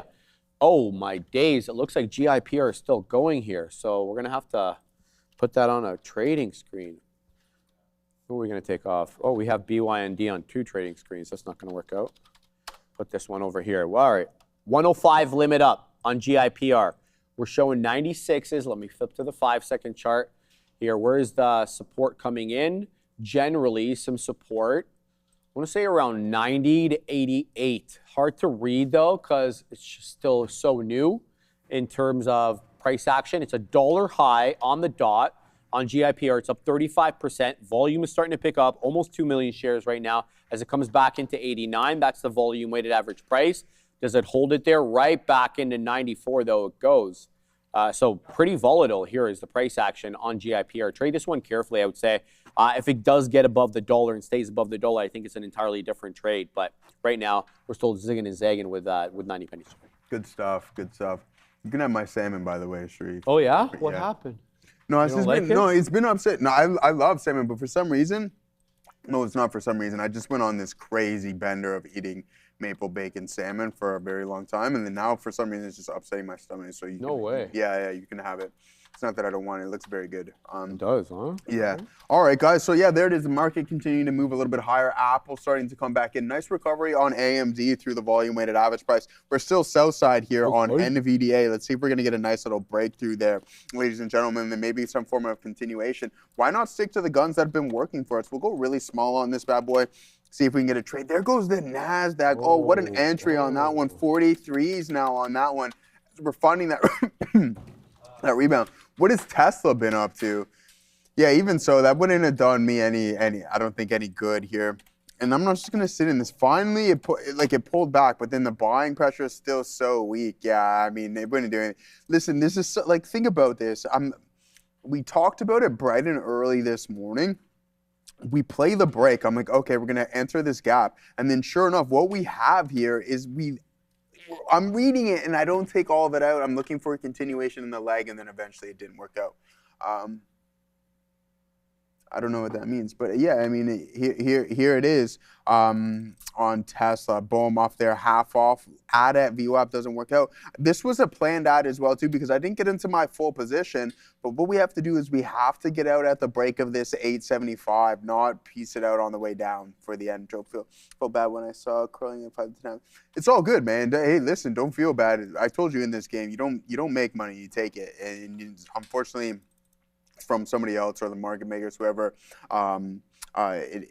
it's from, right? So here it is, bomb off to the south side, $8.41, 66 now.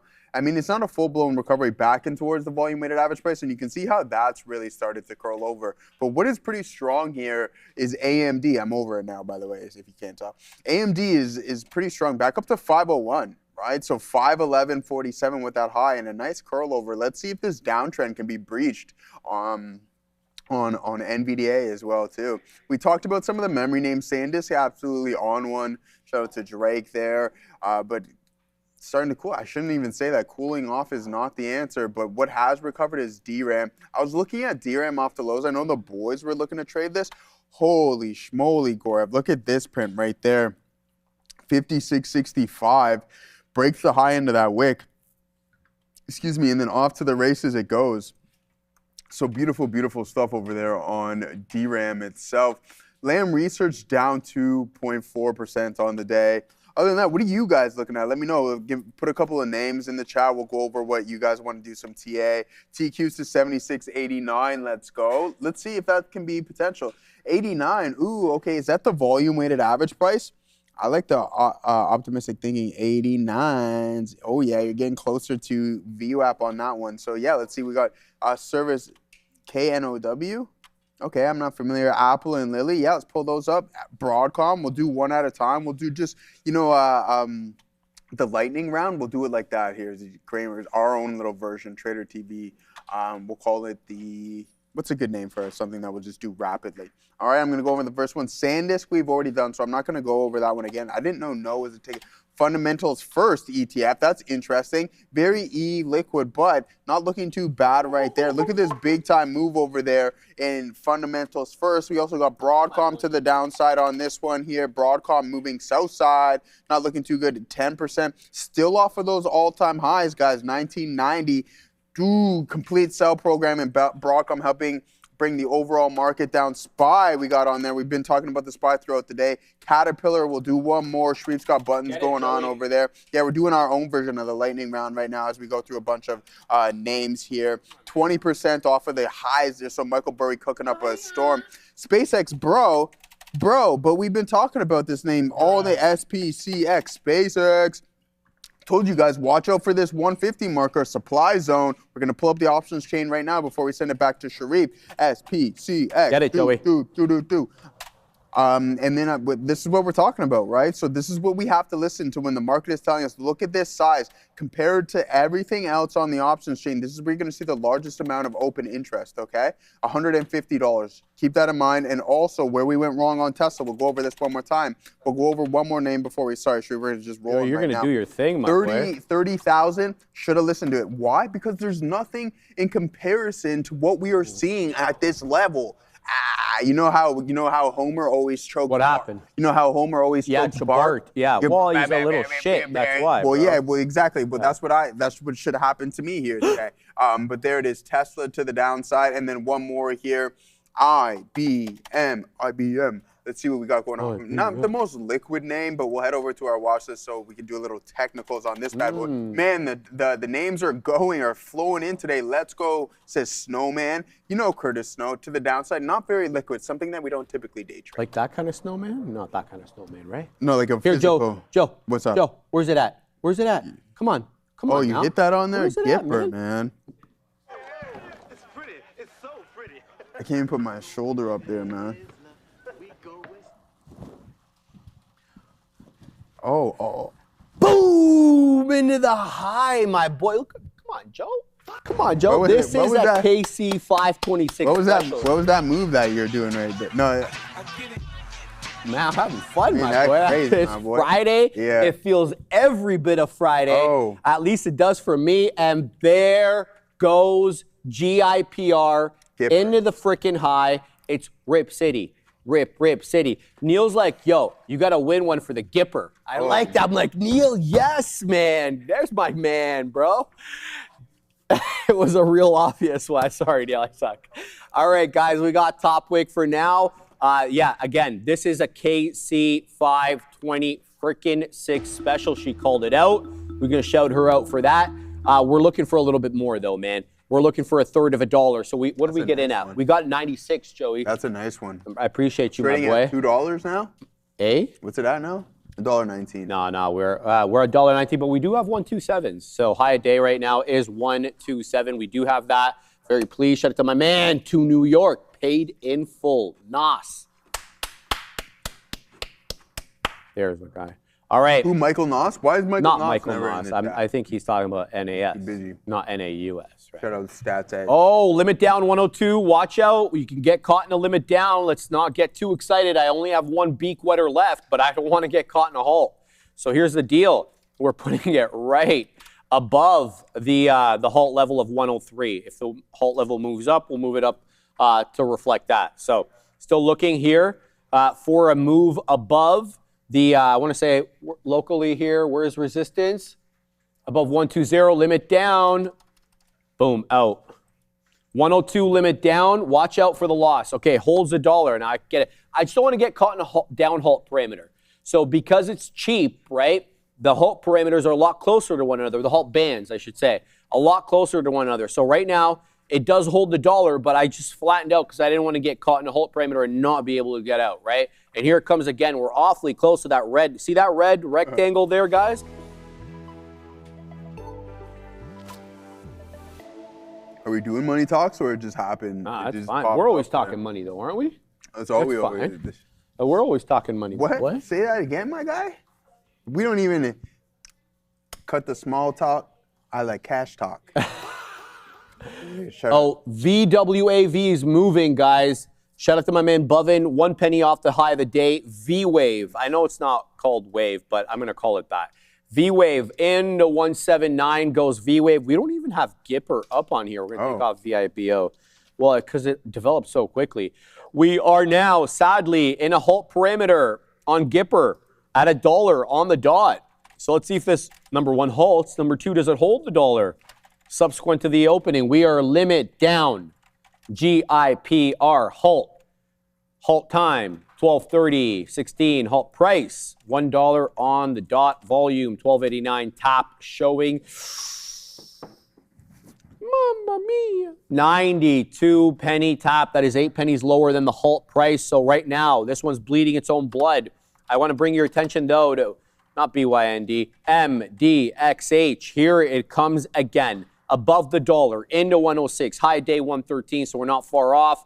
This one does continue to have problems holding the dollar. The good news for the longs are, though, the lows, they be higher. Higher lows, of course. I don't want to say this is an ascending wedge, or sorry, a flat top break. Yeah, ascending wedge. I'm going to trade it as a channel, an upward channel, because that, to me, looks more along the lines of what the price action is respecting.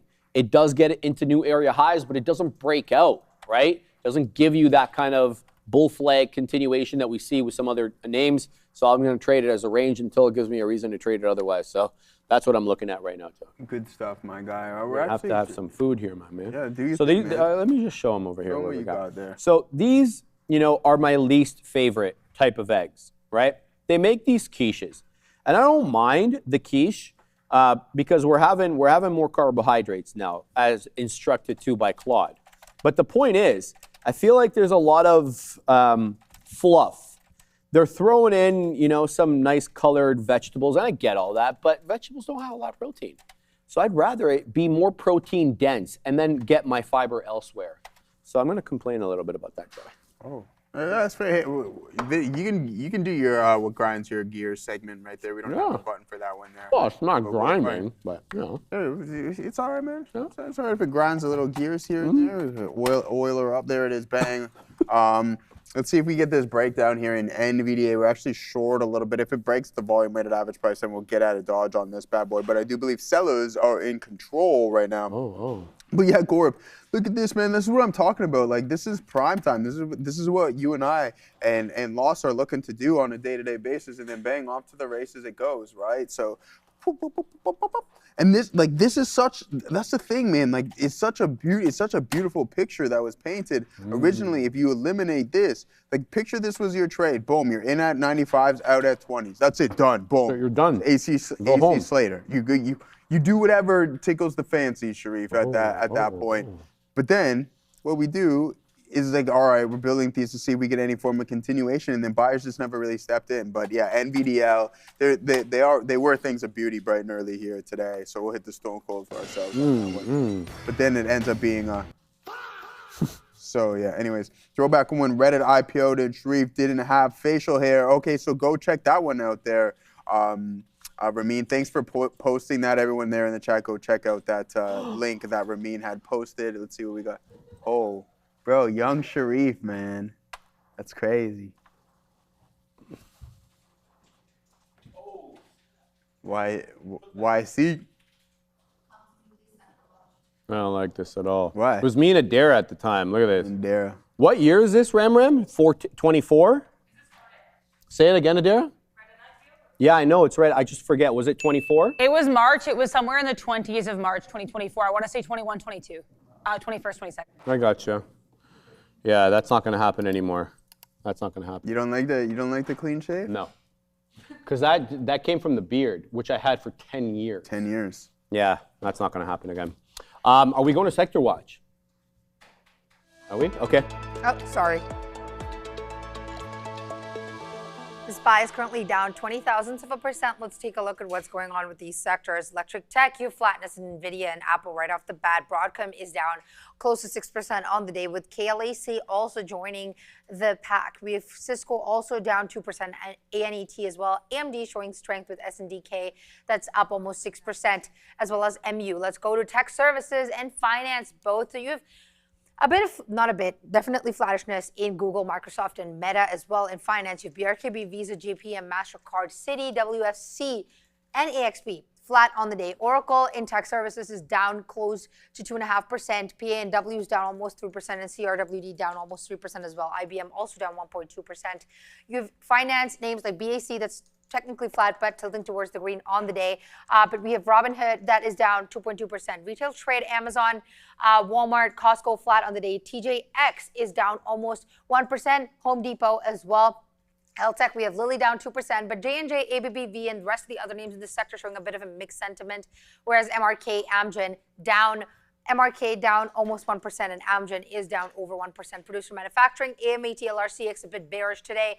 CAT and GEV a bit towards the green. Other sectors, other names in the sector, a bit of a mixed sentiment, just as consumer non-durables. Utilities, transportation is showing the same sentiment here as well, and process industries. But we do have energy minerals that is a bit strong with leaders in the pack. XOM and CVX up over 1%. CVX is above 1.5%, and consumer durables to end it off. Tesla is flat. Just one name I want to check is Ford. That is a bit bullish, up 2% on the day. But before we go back to the guys, let's send it to Adara. NASDAQ right now trying to bounce off of lows here. You have some comments coming through from Fed's Goolsbee. He said that he supported the decision to hold rates in July, but he's looking for some more evidence that inflation's actually cooling off here. He said that inflation's his primary concern. The U.S. economy is basically stable, quote unquote, otherwise, especially in terms of growth in the labor market. Yeah, he's also saying here, I guess, that amid this recent softer inflation data, he's still waiting for a little bit more. He said continued spending weakness would be worrying, probably referencing that weaker than expected retail sales print we got at 8:30, but that GDP basically stable. And even this low retail sales number that he referenced is only 1 month of information. So kind of mixed sentiments coming here from Fed's Goolsbee. I wouldn't say super hawkish. I wouldn't say super dovish. Back to you. You know what he means by that, Timothy? He's talking about AC Slater, the character from Saved by the Bell. Yes, exactly. From the show, he didn't even know what it was called. Exactly. Or what it was, which, What? Do I have to know something to reference? Shout out to Tiffany Amber Thiessen, though, man. Kelly Kapowski. She's in a new commercial, Adara. She's got this, deck commercial or something like that. It's on CNBC every morning, so I get to see her every morning. And, man, she aged gracefully. Shout out to Tiffany Amber Thiessen, who also, of course, had a stint on the original 902. And it wasn't the original. She wasn't part of the original cast, but she was part of the original series, right? And then we had the remake, I believe, in the late 2000s, mid-2000s. I think it was 7 or 8, 9, something like that. So shout out to all that. Childhood crush, Nick Garcia. Say more, bro. Say more. Let's see what everybody's talking about here. Bovin keeps talking about MDXH, and as well he should be. We're looking at that right now, but there's clearly, a seller in the 5s, 6s, now 4s. So it's a bit of a tougher trade. Bovin astutely pointing out that it has multiple topping tail candles, and it's had topping tail candles at this level all day, Bovin, since it got into the level at 935. So nothing new here for the traders who have been all over this. I do have the high of the day into 113, but, we didn't do as well as we could have on this because it is range bound. And I kept looking breakout rather than looking range. That's on me. So let's see what it does, man. 107 showing up, 108 here. Could we see 109 soon? It is a 113 high, as I mentioned. But don't just assume that if we take out the 113 high, it's going to be a breakout. When we got to 113, that was a decided high of daybreak, and we dropped below the dollar. In fact, we go into 90 pennies. And there it goes again. Into 110, losing it into 96. This is a range until it proves otherwise. So I'm not touching this one unless I trade as a range. Nimit. MF is moving here, and he's tagging Bovin and I. So Nimit says, Nimit instructs, and we look. Shout out to my man Nimit. Nimit, how's your son doing, brother? He was so impressive when we met him, man. The kid was far beyond his years in wisdom and skill. Remember that? Yeah, I do remember that. He was unbelievable, man. So shout out to Nimit, and obviously did a fantastic job raising his son there. But I just want to find out if he's still doing what he was doing there. Nimit, tag me, let us know. So I do like this MF, but volume is awfully sporadic here. Look at the chasm between 1050 and the volume bars, bottom of your screen, and then from 1050 to 1235, almost nothing there. So you got to be careful with this one. It does have a tendency to have volume come in and come out and cause some ruckus there. Clinique, GIPR, second round. I don't know, brother. Is it making a move here? It looks like it's down at 88 pennies. So I'm not quite certain that I would touch it. It's below the 10 EMA. It's below VWAP. It's lost the dollar. So I would say hang out here. If you're not already long, I would say it's not, setting up for anything all that great.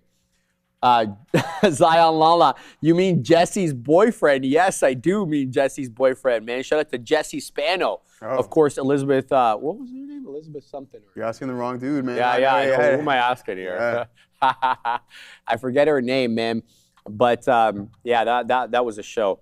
That was a fantastic show, man. They had something for everybody there. Thank you, always be thankful. You as well. Get it, Joey. I can tell that you are. I hope you have a good one here. There it goes. We're getting a nice little downside movement here in NVDL to kick things off. I'm like, oh, wait, hold on, man. Let's go to the short side as we reject the trend line. Now, the next question being is, are we going to breach this support level, 3670? And if that's the case, maybe we take some off at 3660. That'll be my ideal target. And trust me, Gaurav, I'm in NVDL. I know you have that runner. where were you long, man? I wish I could see your trades.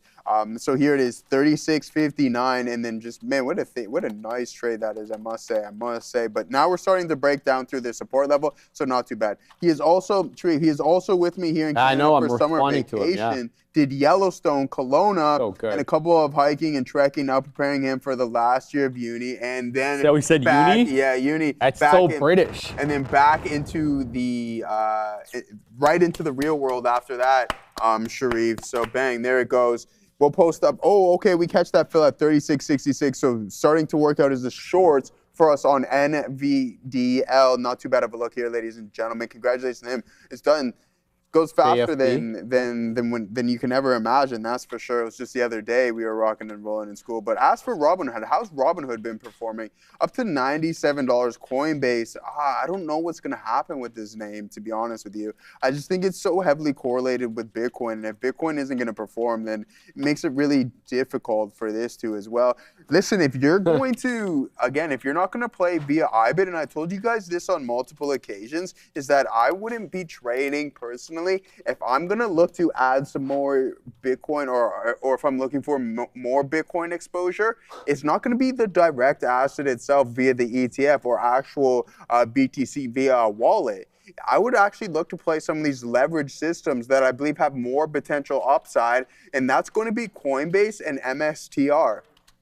Okay, so just that kind of synthetic hedge, synthetic leverage into what we're seeing in the crypto space. So $150 right now. This name has been cut more than in half. If Bitcoin at some point in the coming months decides that it wants to rally, that's what I'm going to be looking at, not the IBITs or the ETHAs of the crypto world, actual leverage plays without it being a direct leverage product, if you catch my drift. I do catch your drift. For on flow, tag me, brother. SMCI, how do you want me to analyze this? Are we looking at it from an intraday perspective? Are you talking day trade? Are you talking swing trade? Are you talking long term? Tag me again, brother, and I'll respond, or I'll analyze it for you here in real time. Brian is calling out two different names here. Shout out to my man Brian. SPAI, one of the names he called out, right back into the high of the day. It's not doing that much volume, but it's pretty good. JFB, again, another one with not that much volume, but a very clear uptrend, stair step up, higher lows, higher highs. Just make sure you're taking profits on this one and you're keeping an eye on the spread, lest it find you kind of on the other side. But long, I understand, brother, but what are you looking for? Intraday, like a day trade, just, in and out? You're looking for swing, 3 weeks, 3 months, looking for investment, long term, so I can know which chart to look at. So tag me again, let me know what you're looking for there. Shout out to my man Clinique. Who else? Nimit will have great mentors like Sean, Neil, and you. Joe can be his. That's mean, Nimit. Right. That's what I said. That's mean. Bro. That's mean, man. Yeah, that's I think crazy. he's just trying to take shots at you, Yeah, apparently, man. KXIN Green Vol says Bhavin Patel. Let's look at Kixin. KXIN, sorry. Nice breakout there, Bub. Volume just starting to come in here. I want to say 12:30, pardon me. The first major volume bar, but volume is ascending. This is at the high of the day into 5.5, up 7.5%. It's a tiny market cap, $8.5 million market cap there. Keep your eye out on that. And yeah, that's what we got here. I'm sorry I don't have any trades, but I don't like anything at the moment. Things are breaking down. We're going to look at BYND, though, when we get back from CR. Are we doing small cap recap, or what are we doing? Money talks, baby. That's my favorite segment. See, you know what look else? At the money drop from the air like that. Boom.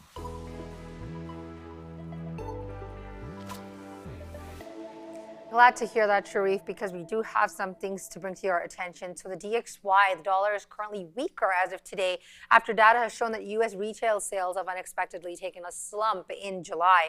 So it's trading around the 99 region right now. 99.9 to be precise, was earlier at 99.5. down almost 0.40% on the day. Let's take a look also at the USD INR pair and what is going on over here. What's the story? Let's take a look. So it's trading around the 95 region, I would say. So another key thing to note is that as of today, India's regulatory market has proposed to allow all individual foreign investors to complete regulatory onboarding digitally to boost participation in securities markets. But there are multiple catches to this. One of the things that is an important point that you should be aware about is that the Securities and Exchange Board of India has proposed relaxing the requirement that overseas investors be located within India while doing and undergoing digital know your customer verification. So that is one of the requirements here. Let's also take a look at USD JPY as well and what the pair is doing.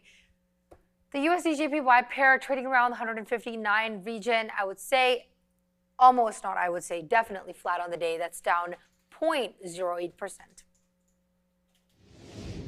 Thank you a lot for that, CR. All right, let's look at SMCI. This is the 4-hour chart on SMCI, so it goes all the way back to early December of last year, of course. So we're looking at, about an 8-month window, give or take, on the screen right now. I don't like it, okay? It's very hard to read. You can clearly see it ranges for periods. And then because of the nature of this company and, some of the interesting developments that happen with it, it has these moves both up and down. But when you look at the majority, if I was to take, I can't chart volume weighted average price on this because it's just, it keeps resetting. Anyway, if you were to look at the average price action here, I would submit to you somewhere around 33, despite the fact that it went to 51, despite the fact that it went to 18.5, the range is still very much right in that mid-30s area. I don't like SMCI. I don't like the chart. I don't like how the company is being run. If it changes, I'll change my opinion, right? But it's just there's too much with this company. Legal overhang, just weird accounting stuff that comes up. I'd go looking somewhere else. There are competitors to this, and I'll submit to you that Dell is in President Trump's good books. Why look at something different, right? Let's take a look at the chart on Dell. This is the 4-hour on SMCI, going back, as I mentioned, to early December. This is the chart on Dell. You tell me, man. You tell me. I don't mean to be mean, obviously. That's not what I'm trying to do. But this is a trend. The other one is a range, and it's awfully hard to read. So having said that now, you're going to say, well, look, man, Dell's, Dell, the best days are behind Dell here. It's at $500. It was like in February, this thing was $125. So maybe Dell's too extended. And I think that's a fair kind of analysis there. So perhaps there could be more upside for a company like SMCI. Okay, well, is their leadership going to change? Because their leadership is the one that keeps getting them in trouble. So I'm just going to have to take more of a, a hybrid view here of technicals and fundamentals because I think it warrants it in this specific instance. Do you have any comments about SMCI? No. I the exact same thing that I said to you, man. If it's too complicated and you have to do some type of quantum physics to figure out what's going on with the chart, then just swipe left and swipe left. Yeah, and just look for something else, man. There's plenty of other stocks in the market. Guys, could you please explain how you would use volume profile to determine trading decisions? That's your life right Still there. learning, understanding trading. Listen, but I very rarely use volume. Here we don't have volume by price. It's two distinctly different things. I talk about volume by time and volume by price. Volume by price is on this horizontal axis here. I personally never got involved with it, but what you see is with your largest bars that are coming out is where you see the most amount of volume, which typically correlates with the volume weighted average price. Personally, for me, it's the exact same thing in which we just described in regards to SMCI and some other names. If you believe it's too complicated, then maybe there's another indicator out there that suits you. Ozen and I actually also had the conversation this morning as well too. I have one line on the chart.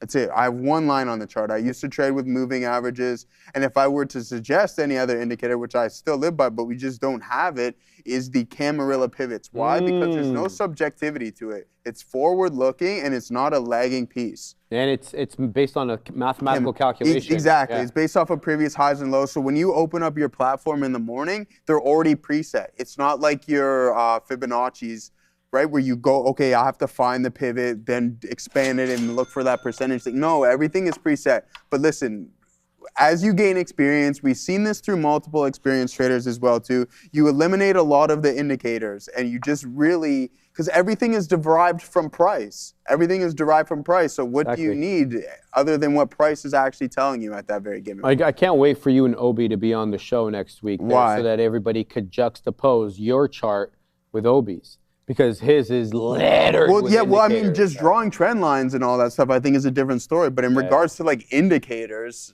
no, he's got bands. He's got a bunch of stuff. Yeah, he uses it by all fantastic means, his way, but your way is fine as well. Yeah, I mean, man. everybody their own. To each their own. To each their own. If it works for you, then continue to. You can build a system around it. But I think there's a lot of traders, and I think Sharif, remember when we were at what's that little conference we went to? Oh, we went to the Money Show. Money Show. Even the experienced options guys are like, man, I don't even really care about anything. BlossomCon, the one you didn't show up to. No, wow. No, you went there? Okay, we're gonna do this. We're gonna do this right now. I told him the VIP was not good. Time out. Okay, he's gonna get me because I didn't go to the taste of the day for it. That's not my fault. No, man. hear me out. Just listen. You're supposed to come at 1 o'clock. You showed up at 4. What am I supposed to do? Let me finish here. All right. Okay. What did I say to you about BlossomCon? I said I wasn't going. Dude, the Friday you're like, I may see you tomorrow. No. Let's pull up the text. But then I texted you the night before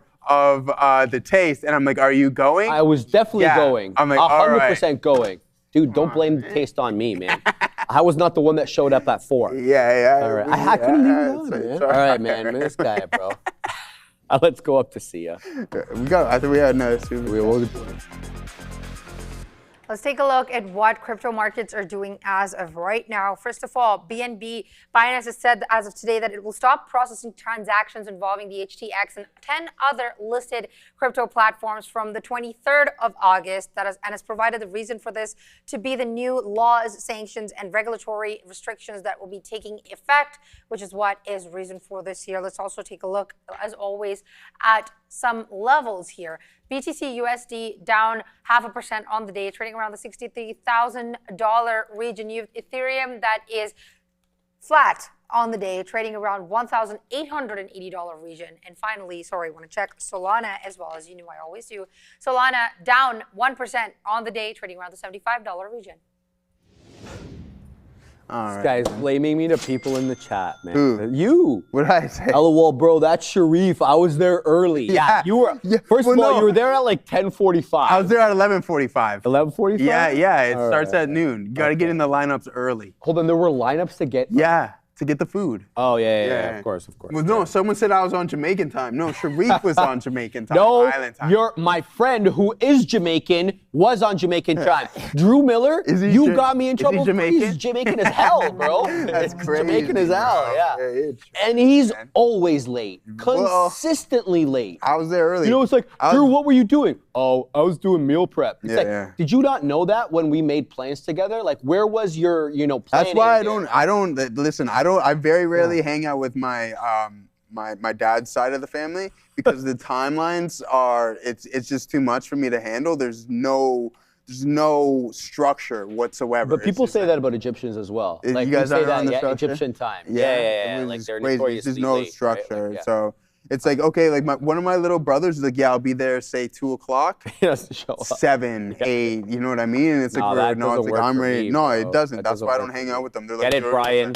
All right, we got a super chat. Assassino, let's get to this. I'm a little baffled by this, but anyways, I'll proceed to read this. Joe, how do you trade Lily options? First of all, I don't. With such large spreads, and by the way, I don't like your take me to jail shirt today. So you ask me a question and then proceed and then he to dunks bash my on clothes. you. Yeah, exactly. So you know what? Next time, before I get ready in the morning, I'll give you a shout and I'll send you a picture of my wardrobe and then you can pick it for me. How's that one? That's crazy. Brian. No, I'm only playing. No, if it's listen. In all seriousness, if there's liquidity issues within your options trading, you have to be cautious, right? Because if you try to get out and liquidity is not there, and also from a spread standpoint, you have to post up in order for it to really work for you, right? So Eli Lilly, not the most liquid name, so you just really reconsider your options. No pun intended there in regards to looking for potential entries. And then also if that's the case, what you can also do is look for the concentration throughout your strike prices and which has the most liquidity. All right, let's get to the Broadcom news because everybody's wondering why the hell Broadcom is down almost 6% here. Here it is. Broadcom falls amid VMware security vulnerability reports. Let's read it. Friday, after being read for 3 out of 4 trading days this week amid reports that a vulnerability in VMware vCenter was being exploited on Thursday. Bleeping Computer, who the hell is that, reported that a recently patched critical vulnerability in VMware vCenter syslog server is being exploited in an active campaign to deploy a reverse SSH tool for persistence and remote access. Compromises have been seen at the 361 IP address in 47 countries. Over half of them are located in Germany, the United States, Turkey, Iran, and France. VMware vCenter is a centralized management software platform to control, monitor, and configure an organization's VMware virtual infrastructure, including virtual machines, ESXi servers, configurations, and access permissions. This is not good at all. Broadcom had disclosed the vulnerability called whatever on July 29th and described it as a critical directory transversal vulnerability in the vCenter syslog server, which could be exploited by an unauthenticated attacker with network access to execute arbitrary code. Earlier this week, Digital Forensics and Incident Response, or DFIR company Queerso, noted that the compromised system started to connect to attacker-controlled infrastructure. Oh, my days. On August 3rd, 5 days after Broadcom disclosed the flaw and released an emergency patch. How the hell is it connecting to other people's thing if you patched it? Queerso added that it identified a total of 361 victim IPs by August 7th. Broadcom did not respond to Seeking Alpha's request regarding the exploitation of the vulnerability and to compromises. Okay, that's not good. That's not good at all because they said they patched it, yet it's still connecting. Guys, anybody in the chat who is well-versed in this stuff, is this a major problem here? Because a lot of what I'm reading there, a lot of it I don't understand. So I need to know from you guys who are in the biz. If you guys are, in IT, anything like that, just tag me, let me know. Is this a big deal? Because the market is, thinking it is a big deal. It's down $25 today, down almost 6%. So I'd love to hear some explanations. I know Ichiro's involved in that life. Problem with VMware ESXi is patching is hard and takes time. All right. Frathos Khan, releasing the patch on date X doesn't mean admins applied immediately. Fantastic point there, man. Thank you for that. Uplift Market says this is a remote access control, which is a big deal for clients. Wig James 99, it is a problem but not rare. Great comments from you guys, man, about that. Patch requires download. Users didn't do that. So this is, it's basically an operator problem here because they've come out with the fix, but the IT manager or whoever is responsible there isn't getting it done. Is that to understand you guys correctly? Big Al Free, yes, it is a big deal, he says. Okay. Wick James 99 says it's an overreaction. Vulnerabilities and exploits happen with all the big vendors, says Mura Washda. You guys are great, man. You guys are great. I knew that there would be a lot of you guys that understood this a lot better than me, which is why I reached out. So I do appreciate you guys doing that, man. Because this is one of my investments, man. And you got to take this stuff seriously. Because, we saw what happened with CrowdStrike, right? And I don't want to be part of that. So DFSC, Bovin's been calling this out.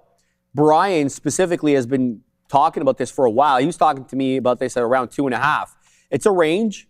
Right? Very similar to MDXH, not the same, but similar. It's not at the dollar. But, I don't trade this as a breakout, guys. If I was to trade it, which I'm not, I'd put in dip trades, 250, 260, and then look to what the beak here in the 280s, 290s, right? DFSC maintains as a range until until it shows you its, intentions to break out. Rudy, excuse to buy the dip, says Rudy. I love that. I love that thinking, man. Eric Damn White. You can take down an entire company if you can exploit VMware. Interesting. Green Saber, Sharif, could be serious if your VMware setup is not designed with hardware and software security levels. Interesting. Manning Vision, these vulnerabilities are going to increase exponentially as AI evolves. You read my mind. We see this all the time. Even when these sandboxed AI kind of agents are given specific instructions, they seem to break out. They do nefarious things. They don't view them as nefarious. They view them sort of as ends to, or a means to achieve ends, right? Because you instruct me to do this, I can't do it without A, B, and C. Let me go get A, B, and C, even if going and getting A, B, and C breaches the rules that it was given to. So great comments by you guys. I do worry about this, of course, but then I am invested in Palo Alto Networks. So then, yeah, exactly. Yeah, my fear is a little assuaged there, so a bit of a hedge. Let's go to Adair. She's got news. Just keep an eye here on USAR and MP. There's not much of a move in this. I saw this news initially around probably 10 minutes ago. I put it on the screen. There wasn't much of a move at the time, but I'm seeing this recirculate. Globe and Mail reporting that Canada and the US are discussing critical minerals and defense in their trade talks, according to unnamed sources. Again, not much of a move here in either, or at least some of these names here, USAR, MP, but just be aware, apparently this conversation is happening. Back to you. Yeah, well, I'm involved in this name. Obviously, it's been a tough trade. It's been a great bounce subsequent to earnings. It is one that I feel the market is mispricing, but it doesn't really matter what I think, man. It matters what the big money movers think. I think that there's not many options in North America for vertically integrated critical minerals extractors, critical mineral refiners, right? And then you've got the government guaranteeing them a price bottom, right? And they received about $18 million in subsidies for said price bottom in the last quarter. I think we're about 50-something million, maybe 60-something million on a yearly basis. So I like this company, but the price action here has to speak. And right now, it's barely. So that is a look there, Joe. Good stuff. All right, let's pull up that super chat, my boy, and see what we got going on here. Guys, I shorted AAOI. How do you think we go from here to close of the day? Yeah, let's pull it up here. We're still sitting in this short, ladies and gentlemen, on NVDL. Let's see if we get a break of this 36.65. You can see there's clearly some form of resistance right here, and we continuously reject that. But no further ado, I bring to you 100. I'm not even sure the Shreve, you might know that currency. What's there. AAOI. It's from India. Oh, rupees. The rupee. All right, cool. So AAOI, you're short this name. Shorted it. Pull that back up for me, please, Assassino. See if there's any form of price.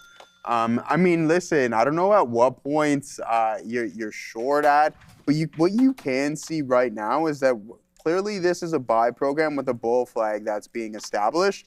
I think that's pretty clear and distinct, right? So what we can do is, hey, it's either we just chop around, but the more price compresses, that will give you kind of an idea of where you might head from a direction standpoint, okay? So if we chop around and we continue to compress and the volume starts to uptick to the downside, well, then maybe this trend will break and then you head in towards the volume weighted average price. But if we continue to press and as we're at the top end of this range, you see the volume start to move to the north side, really the buy pressure starts to step in and you break through this downtrend, then maybe you can go to that next zone, which could be $150. But this is a name that I believe is extremely strong here today.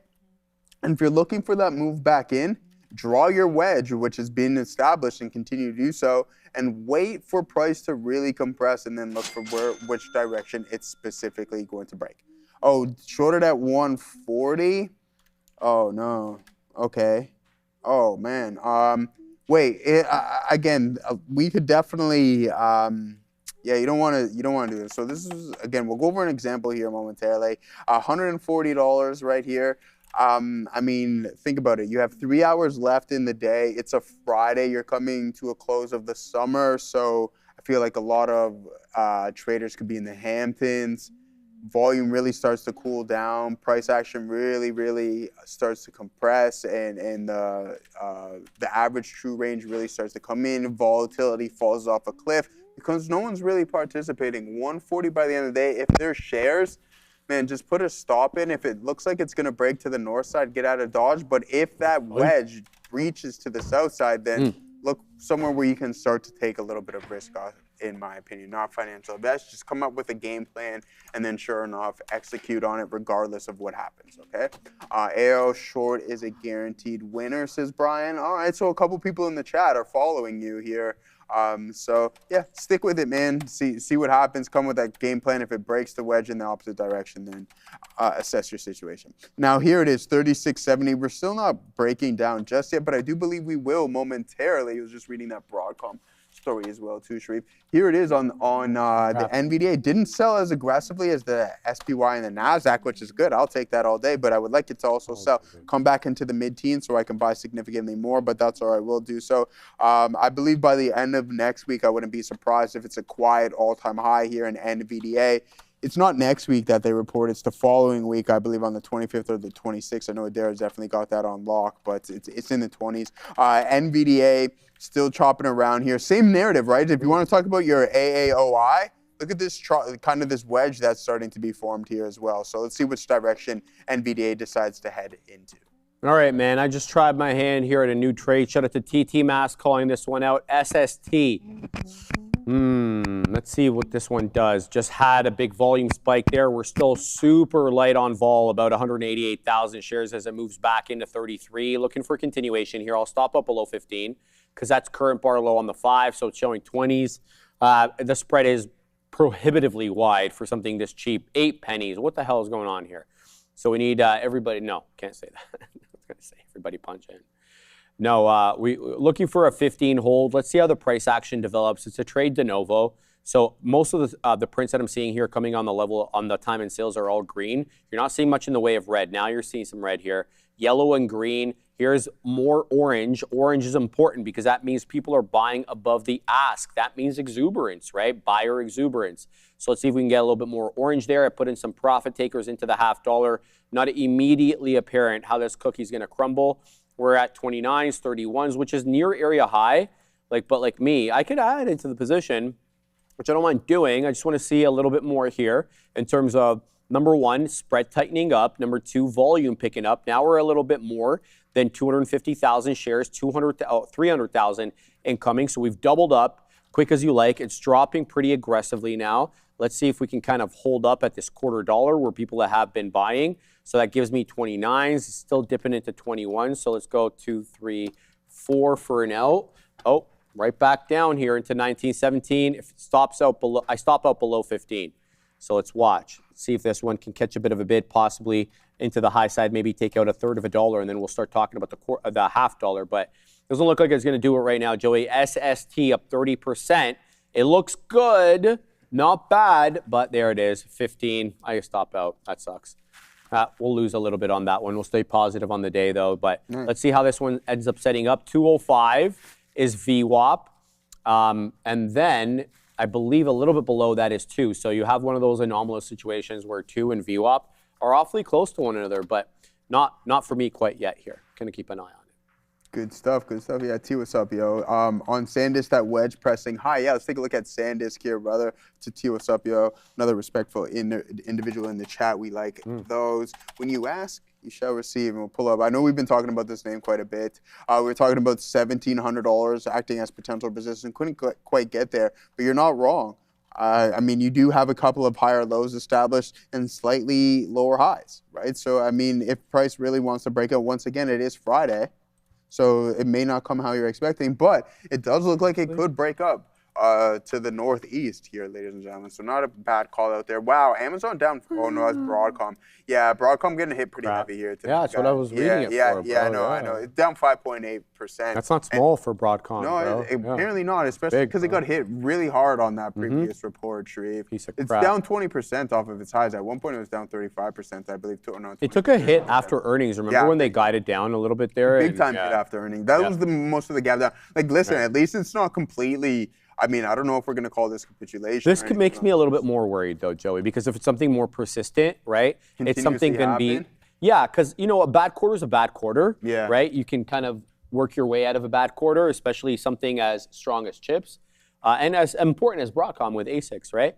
But what you can't work you're out of is more vulnerabilities for VMware. And what I was reading here from some people in the chat who are much more knowledgeable in this than I, that maybe Palo Alto and CrowdStrike don't have all the answers for VM. I'm assuming VM means virtual machine. Am I correct on that, chat?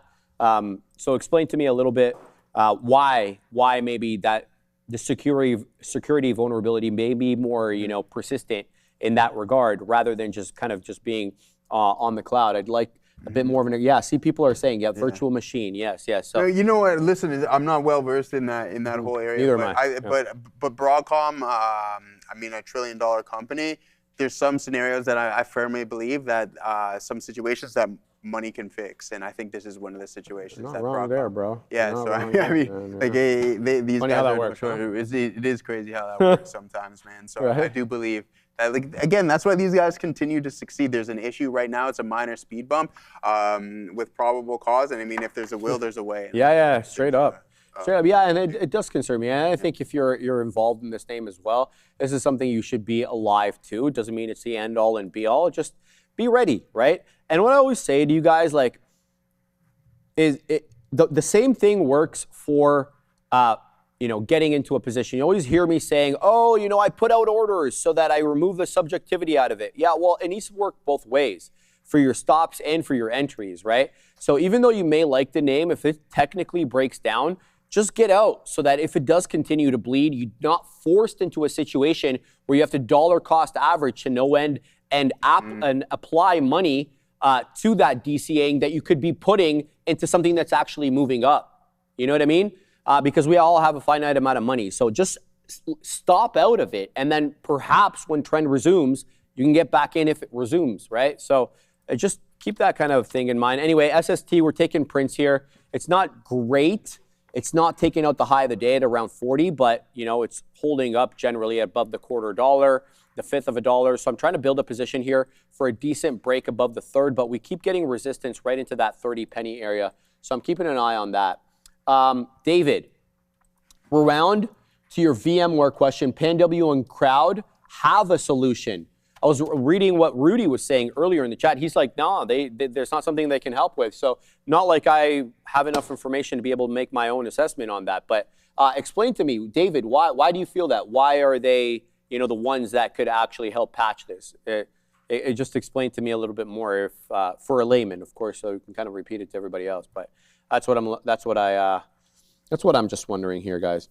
But in any event, V-Wave. I see V-Wave, Brian. It's been on the side chart the entire day, 177, 179 high. I'm just involved here with the SST. I'm trying to build a position near and around VWAP, like 22s or 21s. So let's go ahead and post there for a buy order right around 22. See if we can get a dip trade before this one breaks out, if it breaks out. Again, high a day on this monster is 41 pennies, but it spent very little above 30. So it was, pardon me, just a quick price spike up. Ichiro says you can't load the third-party software on VMware systems. You're not supposed to, LOL. That's what he says. Love that. Yeah, he's Akash Patel. Looking, Joe, he tagged you and I, but I'm going to throw this your way. Yeah. Looking for some advice on long-term. Got in on AC at $18. It was at 33 a couple months ago. Should I look to sell and TP and then a re-enter maybe? AC is the ticker. You know AC? Of course I know AC. What's the short interest on that? Hey, yo, I don't know. I'm taking it home though, so we can't talk about it. Yeah, and I have 70,000 Aeroplan bands that we need to use. But no, in all seriousness though, as I was reading, doing some of the upgrades, downgrades, it did receive an upgrade not too long ago, Sharif. Okay. So what's going to happen is that there's third party, some private equity, or some private investors looking to step in and buy Aeroplan and monetize Aeroplan. Why would they do that to themselves? Well, I don't know. I don't know. So they're thinking that they can somehow make more money off of us cardholders from an Aeroplan standpoint. But I mean, Air Canada, I used to be a shareholder. It's not a good company, guys. Yeah. I used to be a shareholder of this a long time ago. They rinse their customers. There's almost the next to no customer assistance. Personally, I wouldn't be looking to get involved in Air Canada. That's just me. Again, Shreve doesn't like it. I don't like it. Rob doesn't like it. I'm just not a fan. They used to be the cream of the crop. They used to be. They used to be. Like when I was going to and from England a lot in like the mid-2000s, goodness gracious. So Air Canada lands at Heathrow. Aeroplan? And Air Transat, which also goes to England, lands at Gatwick. So Gatwick is far, man, because it's not even in London. It pretends to be like a London airport, but it's really not, right? So you have to like schlep up with the bus and this and that. So I started flying Air Canada so I could land into Heathrow, right? Dude, by far, it had, those TV sets in the seats. It had chargers when nobody had that kind of stuff, brother. Nobody had that in the mid-2000s. It was like the cream of the crop. And it's just gone so down. Yeah, it has. Right? And it's their customer satisfaction levels must be like horrendous. They don't think they really care, to be honest with you. No, and I feel like Canadian airlines in general, for the exception of Porter, which gets consistent rave reviews from people, right? Especially because but it doesn't go anywhere. That's the problem. So then you hit the nail right on the nose, brother. I mean, it's fantastic, but it's limited in what it offers you. So it's kind of hard to take everywhere, but it gets consistently good reviews. It's really sad because very, very few people are satisfied with Air Canada. I can tell you that. I 100% agree with that. And then they get the bailout too as well, which just would frustrate a little bit more people too. And like they get it's not a monopoly, but they get like dominance, right? Like they get the best terminal at everything. Because Pearson. in their defense, they do go to the most destinations. They do. They go to the most destinations, but it just doesn't make sense. Like if you're traveling on the Western Hemisphere, like if I decide that I want to go to the Caribbean or something, it's a 4-hour flight. Why am I gonna pay $1,700 for an Air Canada flight or pay $800 for the Air Transat or something along those lines? It just doesn't make sense. The discrepancy in the service isn't that much to justify the price of flying with Air Canada. Yes, well said. All right, we're doing it. We're doing some trading here while we're talking on SST, which is a bit of a range. I initially looked at it as a breakout trade, and then it pretty much established itself pretty quickly as a range. It seems to be a buyer in and around 10 and a seller in and around 30s. So I have 18s. I've wet the beak as high as 33, with the latest print being 30. Here comes 10. I stop out through 7s, so the 10 buyer is going to have to keep us afloat. Otherwise, we'll give back some. But we're still profitable on it, and I'm looking for kind of a reclaiming of that 30 penny level. It does encounter a lot of selling for whatever reason, right around 30 pennies. So something to be alive to here. It's not a great trade, or it's not a great name so far. Anyway, as I mentioned, it's not really breaking out, so trade it carefully. But WAV just got into another high day, 182 there. It behooves you to look at VWAV. VWAV into 182. Good trade on that one. I haven't touched that quite yet, so hopefully we'll get into it if we get stopped out here, and now we are stopped out on SST, so we will give back a little bit there. Stay positive on the day, thankfully, but this one did bamboozle me just a little bit here as it breaks down below the volume-weighted average price, Joe. Good stuff. Yeah, so we're still sitting in this short here. CP, ebb flow portfolio asking thoughts on some 110 long calls December 2027.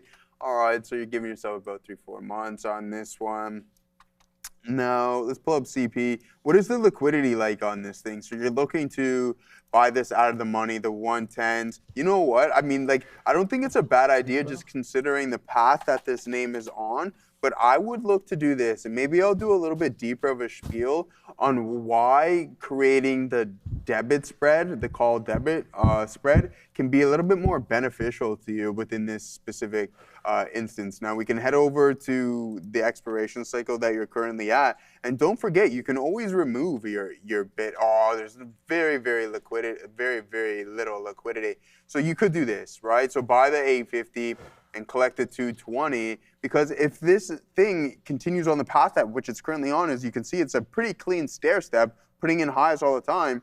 Just in case it doesn't work as rapid as you were expecting it to, well, then guess what? You have a hedged position that allows you to benefit from that as well too, all right? So I would look into doing something along those lines. And I used to construct a lot of spreads. And then when the thesis really starts to pan out and you see some strong days within the underlying asset itself, because the quicker the better, obviously, I would just buy them back, right? So you sell, you buy them back. Maybe you collect 20, 30%, or maybe you have to get a little bit back, but the appreciation within the contract itself will offset in which you bought back your short contract for, all right? So that's something that I used to do back in the day. I mean, it is not the most liquid name, and I would look to into something along those lines. All right, so here it is. We're still sitting in, man, we keep rejecting 36.75. We're not getting that breakdown, but Apple looks like it might want to head a little bit lower. We are starting to get the uptick here. AMD starting to come in. Maybe I'll get involved in a little AMD strafe, as you could like to say it that way, because I do believe we'll get some form of a pullback. And Scott H is also, he said he's he's long SpaceX. Long SpaceX.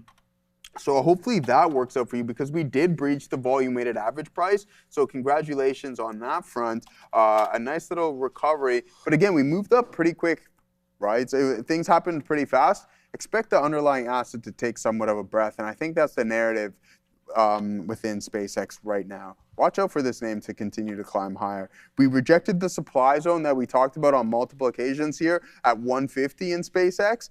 Pulling back now. But one thing that we can know is look at our volume. Look how much stronger the buying pressure is compared to what we're seeing in the selling. Maybe, just maybe, we see buyers step back in and you can punch through that $150 marker here on SPCX, a name that we don't talk about too often. Yeah, all right. Let's go through the old watch list here, because I'm not trading anything. There's really nothing to trade at the moment, guys. And small cap gappers, let's see what's strong, what's not.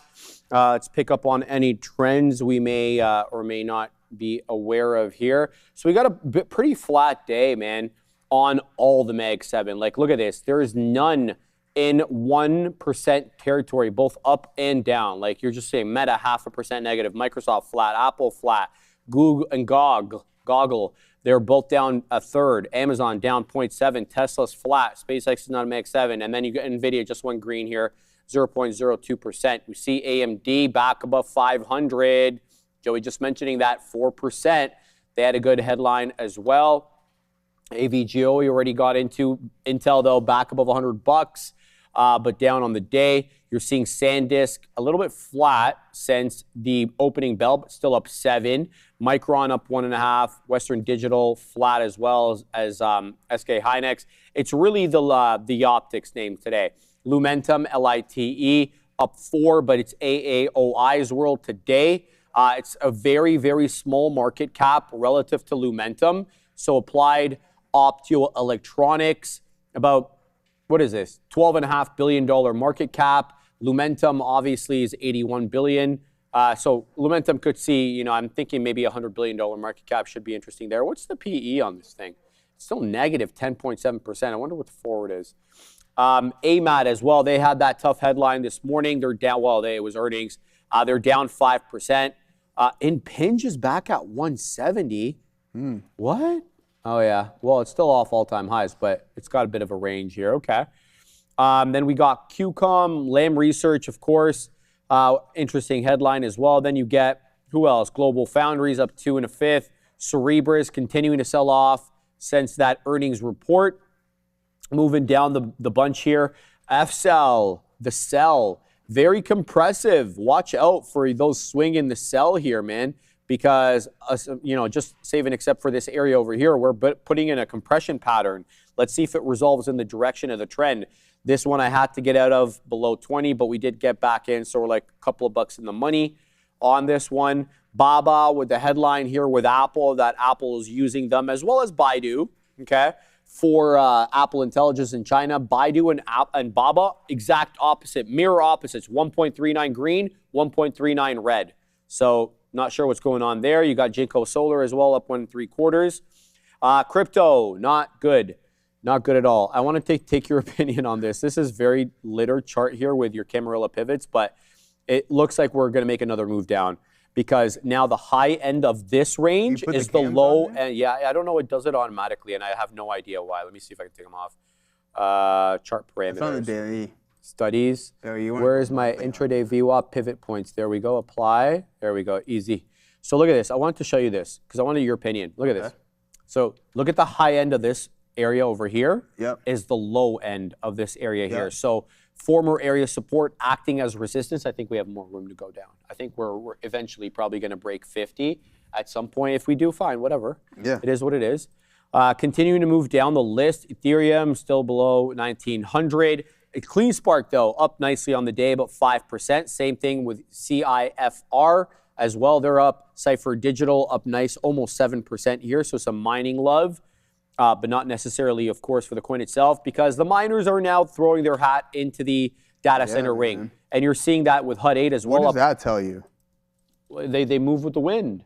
Right, the wind is they're nimble. Crypto mining. Well, there's a lot of overlap too, brother. There is, Right? I mean, but like, you and I had the discussion going from kind of rigging to cloud compute or neo cloud.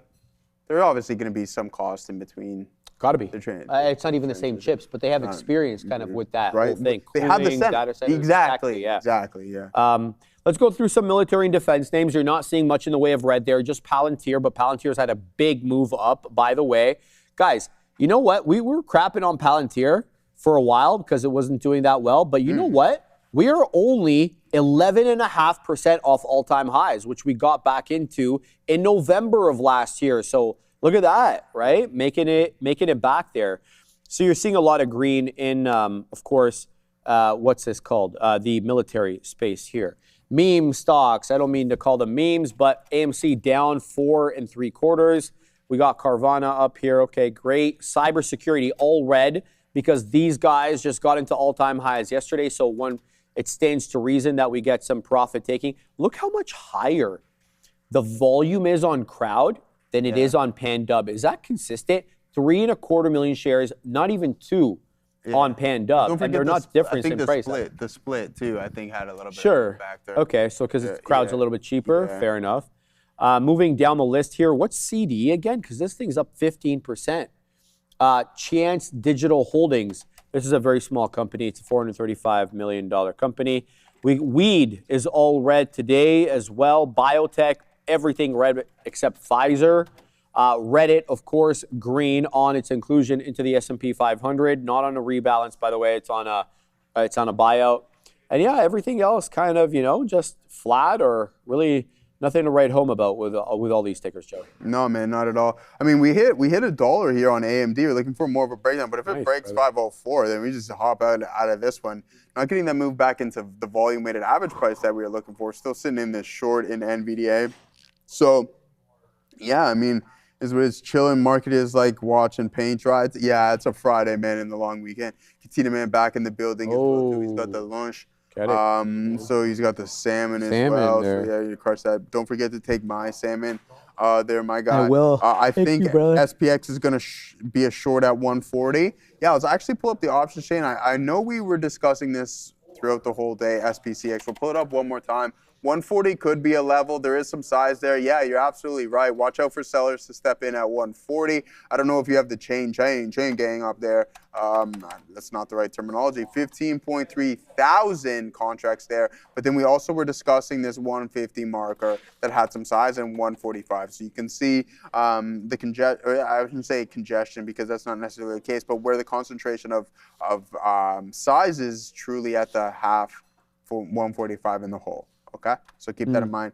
$1, man, things only used to be every $2.50. Now it's every $1. That's crazy. Is anybody trading these single stock futures? Let me know in the chat. That'd be absolutely fantastic. Hey, Neil Zingle, what's up? Who's that? Nearly single, maybe is what he's getting. Oh, yeah. What do you guys think about UMAC after the push today? I'll touch on UMAC real quick, Sharif, and then I'll send it over to you to see if you like anything on UMAC. Usual machines. Oh, man. Return of the Mac. Return of the Mac. I used to really, really dislike that song because that's all it used to play at the club. Like, you could go to the bar and for sure, you could put the mortgage on the fact that you're going to hear Return of the Mac. Here it is, Unusual Machines.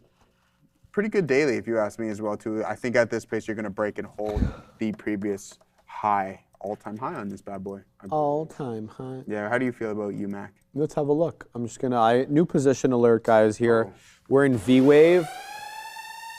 Yeah, well, Joey, there's really not much else to trade at the moment in terms of small cap. V-Wave has the best looking uptrend, so we're going to give this one the old community college try. Let's have a look at UMAC. I'm just going to bring in the, chart over here, UMAC. So, okay, great uptrend, no question about that. A lot of buyers at the 200. You can very clearly see that blue line right there. That's the 200 exponential on the daily. That's very respectful of trend here. It doesn't matter that it breaches it by a percentage or two. The general rule is you're buying here at the 200. Now, was this a SPAC? No, this was sub $1. I'm not a big fan of the huge price spikes up and then the filling of the gap, like almost as a guaranteed thing. That's kind of annoying, but it gives you more opportunities to get in at the 200, like you could have here, here, here. You see where I'm going with this? The 200 is money here. That's the blue line. So I do like it in that regard. This is the daily. So there's a lot of good here. There's a lot of higher highs. There's a lot of higher lows. But it is sort of a megaphone pattern.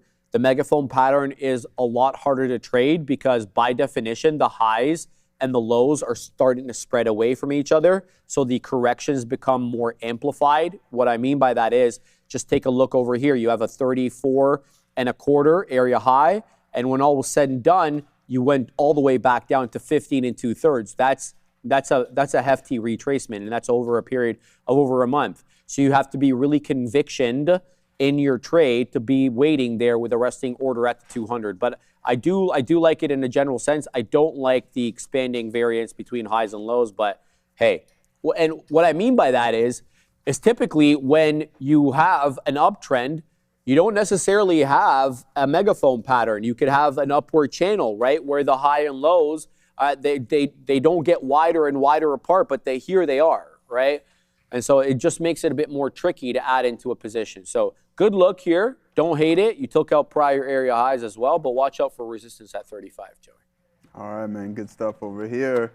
I mean, we're still, once again, if it breaks this, maybe we add a little bit, see if we get that move. But then if it breaks through, because there's clearly a structure right here, right? You can see the over-under play. The Shreep was kind of just explaining before, and I believe it was on the last stock. So if that breaches, which it looks like it was going to, we caught $1 to the downside, $1 plus. But then we're like, let's see if we get this $500 marker on this. But now we're starting to crow back over. AMD really strong, so it seems like the buyers are starting to step back in. How's that? How's my good friend Tesla doing here today? Yeah, I mean, tell it, Joey. Yeah, well, this is crazy. Like, I mean, how often do you see this? Yeah, just like, you know what I mean? Just like, how often do you see that? You know what I mean? So, pure tomfoolery on that one there. But you have a flat top break brewing there. Go back. Yeah, to that. Yeah, I know, man. On the day, well, that was the whole thesis. No. Here's what I'm. Go back to that. Or with the daily? Yeah, right there. Or the 5 minute. That's the 5 minute. So what I want to make is that's clearly point there. Yeah. That's clearly an area support in the morning, right? Yeah. You break down and then look where you're finding. What a shock, huh? Above 342 could be a great long, but you have to wait up for that. Catch it straight right for that one. Right. Sharif. Yeah, no, good call out there, guys. And we're also talking about that $351 marker. Look at this. Gorev, are you paying attention to this in the chat? I seen this, and I'm like, you've got to be kidding me. And I've been saying all day, Neil brought it up in his lesson of the day as well, too. Is just sometimes you have to listen to what the market is telling you. And then look what follows, right? Just an extremely strong candle to the downside, a really bearish engulfing print. That's your world, too. That's little your setup. Well, trust me, I'm surprised you were fighting the long about that. That's the most frustrating part is because I said it how many times. Listen to what the market is telling you. And I thought that Joey knew better. I don't even mean to do that to you, but like, okay, that is your setup. Because I remember specifically when you first started, you were always looking for the topping tail or the bottoming tail candle to get long. So I was surprised you didn't flip short on that. Like, and it was money. Dude, did you see this? Look, let me show you this right now. Let me tell you something right now. Look at this, via TSLA. That's my out. That's your out. That's excellent.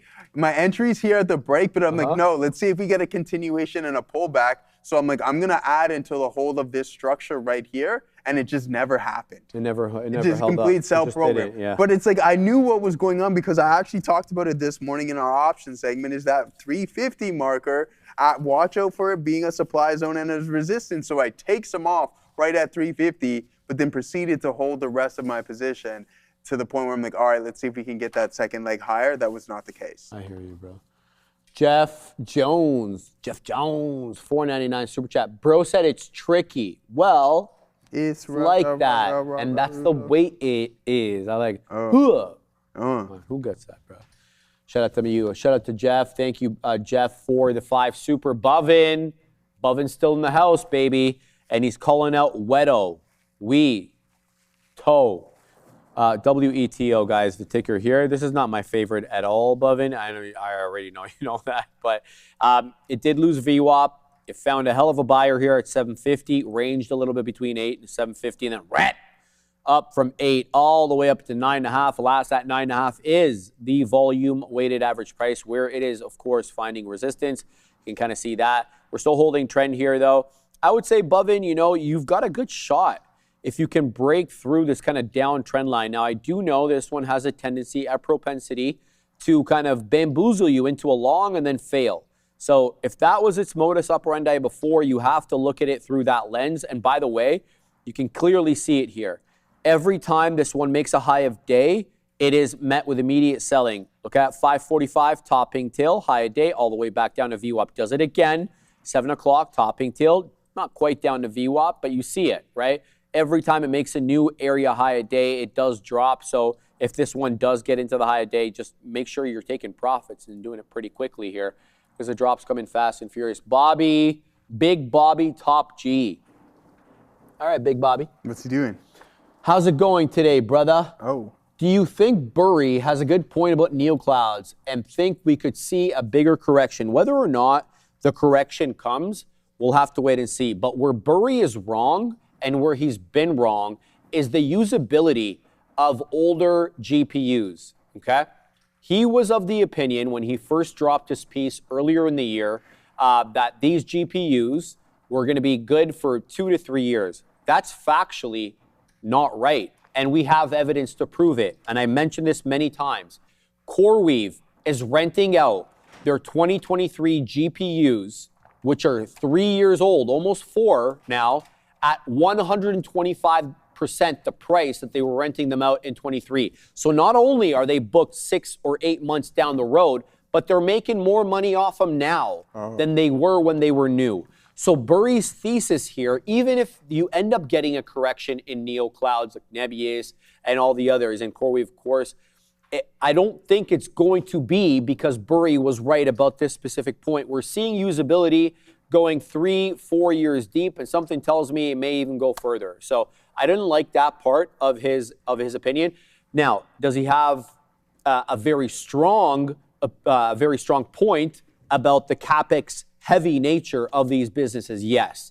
And that makes free cash flow and or profitability tough to come by, right? Because you're constantly having to buy the GB300 and then Vera Rubin coming out next year. All that costs so much money, right? The CapEx seems to be endless. It's whether or not they can get into, profitability. That's, I think, a fair question by the Burman. But I didn't like his analysis at all about the longevity of the chips. I thought he got that one wrong. So that's my opinion there. How about you? Yeah, I mean, I'm in the same camp. I think he's, well, listen, I'm long, he's short some of the names. Now, as from a CapEx standpoint, you will see things cool downstream. I think that's inevitable. Right. It won't be to an extent in which we're seeing it right now, but we're already starting to see the turnaround. Like, don't forget, Google has a cloud business as well, which is extremely profitable, has an insane backlog, same with every other major neo-cloud business as well, too. So, I mean, down the road, if they have to switch things up, hopefully the profitability from the systems in which they're selling can mitigate that, can justify some of this spending, which I think it's already doing right now because Amazon's making money off of it and their custom chips as well too. So I mean, I don't think it's, hey, listen, I don't know, I was thinking this the other day as well too. Where is another scenario where we were thinking bubble because we're trying to compare everything to the .com? What's another scenario or a space that we believed was a bubble but then never really ended up bursting? Let me think. I don't know.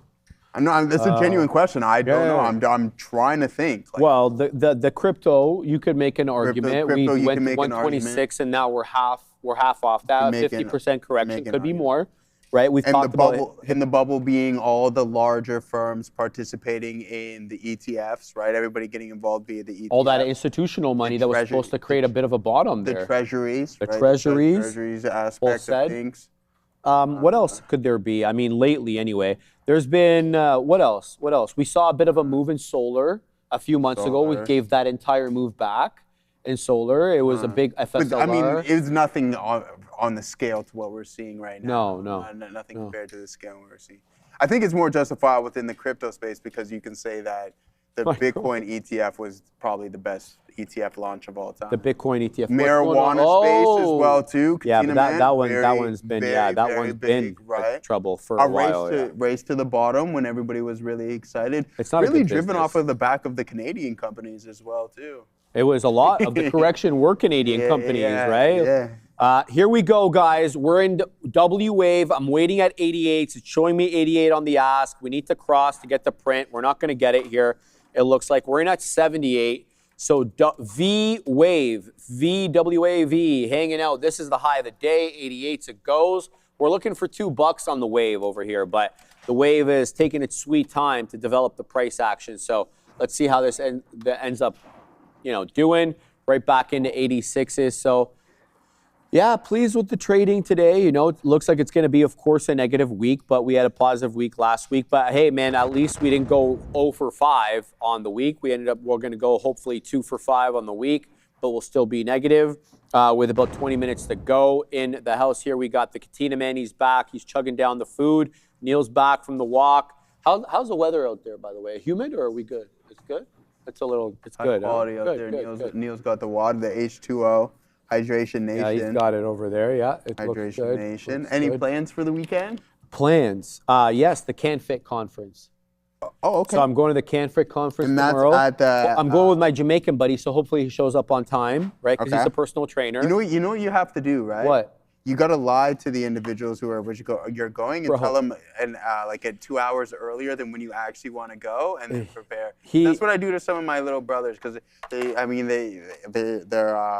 smart people, but you can get them that way. You know what I mean? Like if you want them there by 4, training them. you tell them 1:30. And they're there at 4:30. There you go. So if you guys are in the Toronto area and you're you're fitness inclined, head on over to the CanFit conference. I'm going to be there on Saturday. I'm not going to go on the Sunday, but I'm pumped, man. I haven't been to CanFit conference in a minute. It's great. And that's at the end, the Metro. Metro? Mm-hmm. Oh, yeah. I think where we went to the money show. Yeah. Okay, yeah. Okay, cool. I love it. I think it's a good time there. All right, let's get to this super. Mopar for life. Burry does have a lot of outs, though. War, inflation, higher rates could lead to defaults and could step up the circular financing in its tracks. Well said. And circularity of the money between the chip makers, the neocloud producers, as well as many others involved in that whole AI stack has worried me for a long time. But at the same time, it feels like, I don't want to say it's going in one direction, but I don't know. I don't think this is going to be the internet all over again. I just don't see enough similarities between this and the internet. And the reason I say that is because when you had the Ciscos laying down the fiber optic lines in the late 90s, early 2000s, so much of the fiber was not used at all. And it wasn't used for years, for like a decade almost after that. That isn't the case here, guys. They've got 6 months, a year and a half of sold out compute. So it just doesn't ring the same to me. I mean, that's just my opinion, but who knows how this ends up happening. But I get that completely, man. SpaceX AI launches Grok 4.6 in GitHub Copilot. Yes, it is going to be good. Let me see exactly what I've got here on my Grok app. Oh, wave just ripped up into a new area high so quick I can't even take the print. Into 193 it goes, 194 above in. This one looks like it's headed to 197, and then maybe, and then maybe 199. So we're going to go ahead and put that out there as well. Let's see what we can get on V-Wave. I'm just going to flip here, see what options I have in terms of, oh, that's right, I canceled. I don't have Super Grok anymore, so I can't ask it to switch the models. Oh, crap, that sucks. Yeah, I know, that's what he calls it, Katina, man. But you also get X verified. He throws in a bunch of stuff in there, eh? You get like premium X with Super Grok. Like he tries to bundle the whole thing, which may or may not be good if you're on X a lot. But yeah, I haven't had an opportunity to play around with Grok recently. I got to tell you, you know, I was doing some research using Grok, and it was just far too aggressive for my liking. We were doing some peptide research, and like it was telling me wild things. Like you have to take like 8 milligrams a day of stuff that Claude was telling me 0.5 milligram or 1 milligram. So I was like, it's just too extreme for me, right? And so anytime I want up-to-date news, though, I feel Grok is pretty good because it uses it uses X, right? So a lot of up-to-date information on X. Same thing with Gemini, though, because Gemini also uses Google indexing. So I find those to be the best if you're looking for current information. But if you're looking for, you know, deep research, I found Grok not to be that great. And that's why I always go into Claude, right? So that was just my little 2 cents there. No, Micron millionaire, relax. Jeez Louise, bro. We were talking about the research phase. So I don't have a problem with peptides, man, but they are starting to crack down on it in this country. Yeah. Your friend Mark Carney has instructed Health Canada to start cracking down on some of the peptide resellers. We've also seen the credit card companies in this country start blocking certain peptide resellers from transacting. So there is the beginnings of the crackdown on peptides and stuff like that here. So we'll have to see how that works. T-Money with a 2 quid super chat. That's right there, bro. What do you got for that? So, in short, AMAT from 520, spin it.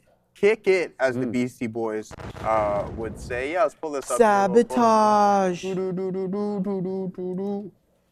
pull up. We can just apply to materials. Take it easy, John. What does elbows up mean?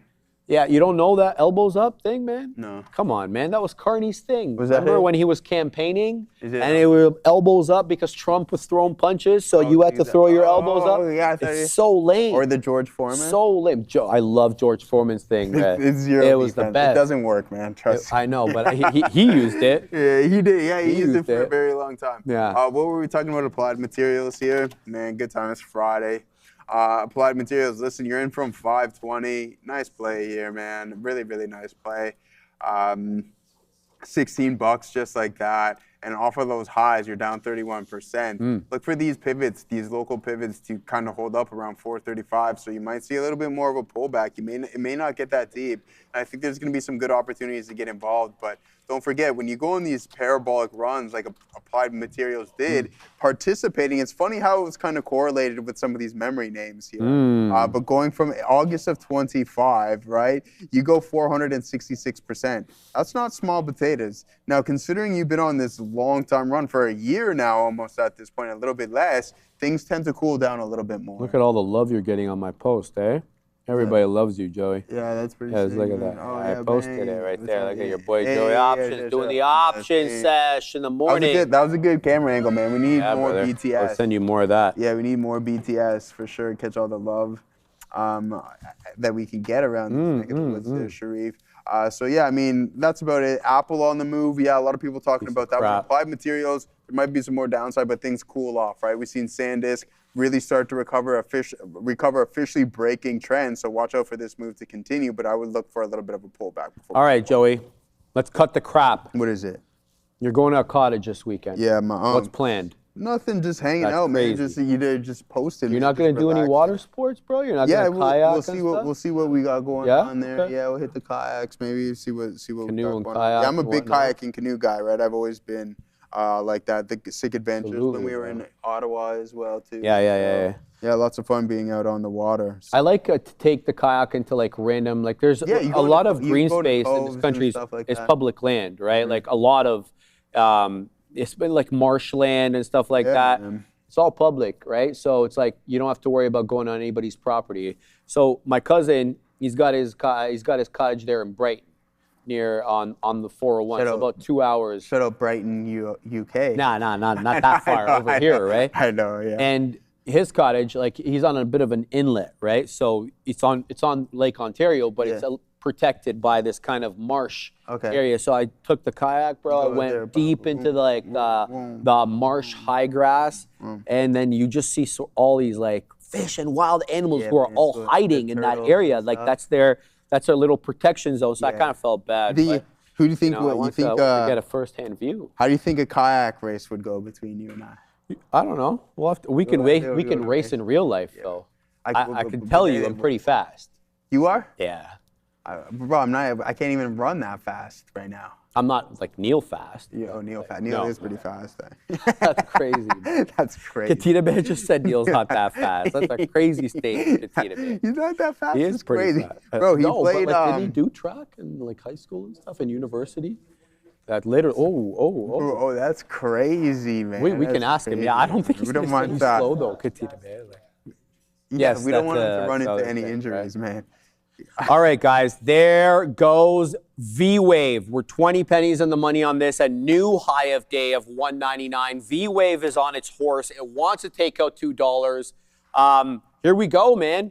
We're happy with this trade here. V-Wave is up 61.75%, and there it goes into 203. Let's see how high this is going to get. Of course, I do expect resistance at $2. Monster seller at 203 here. Can't even get a 4 print on that one. So watch for the loss of 2, but there goes. Shout out to my man Bovin, man. Bovin was calling this one out all day, but Bovin, I did have this one on the side chart. I just didn't really feel like executing on it because I felt like there were other big movers like LFS, MDXH, but they've all failed since, whereas V-Wave has continued to stair step up. There it goes into another high of day, 07s, 08s, 09s. Can we get 10s? That's where I'm going to end the trade there. Into the high, V-Wave. Good look here. Flat top break, I'd submit to you guys, through 180, and it just was all gas, no brakes.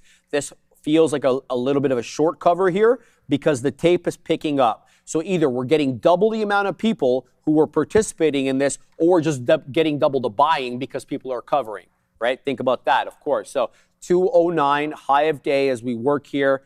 A little bit above 2. I'll submit to you, I don't think we've decisively cleared that $2 level yet. So watch for a possible drop into 195. 195 to 190 did look like an interesting resistance area initially. So let's see if it acts as support here. But not a bad look as we wind down the show. But 8 minutes left here before the big boys, Neil and Sean, take over on the 1s and 2s. They're going to be taking you into the close, of course, with Adara.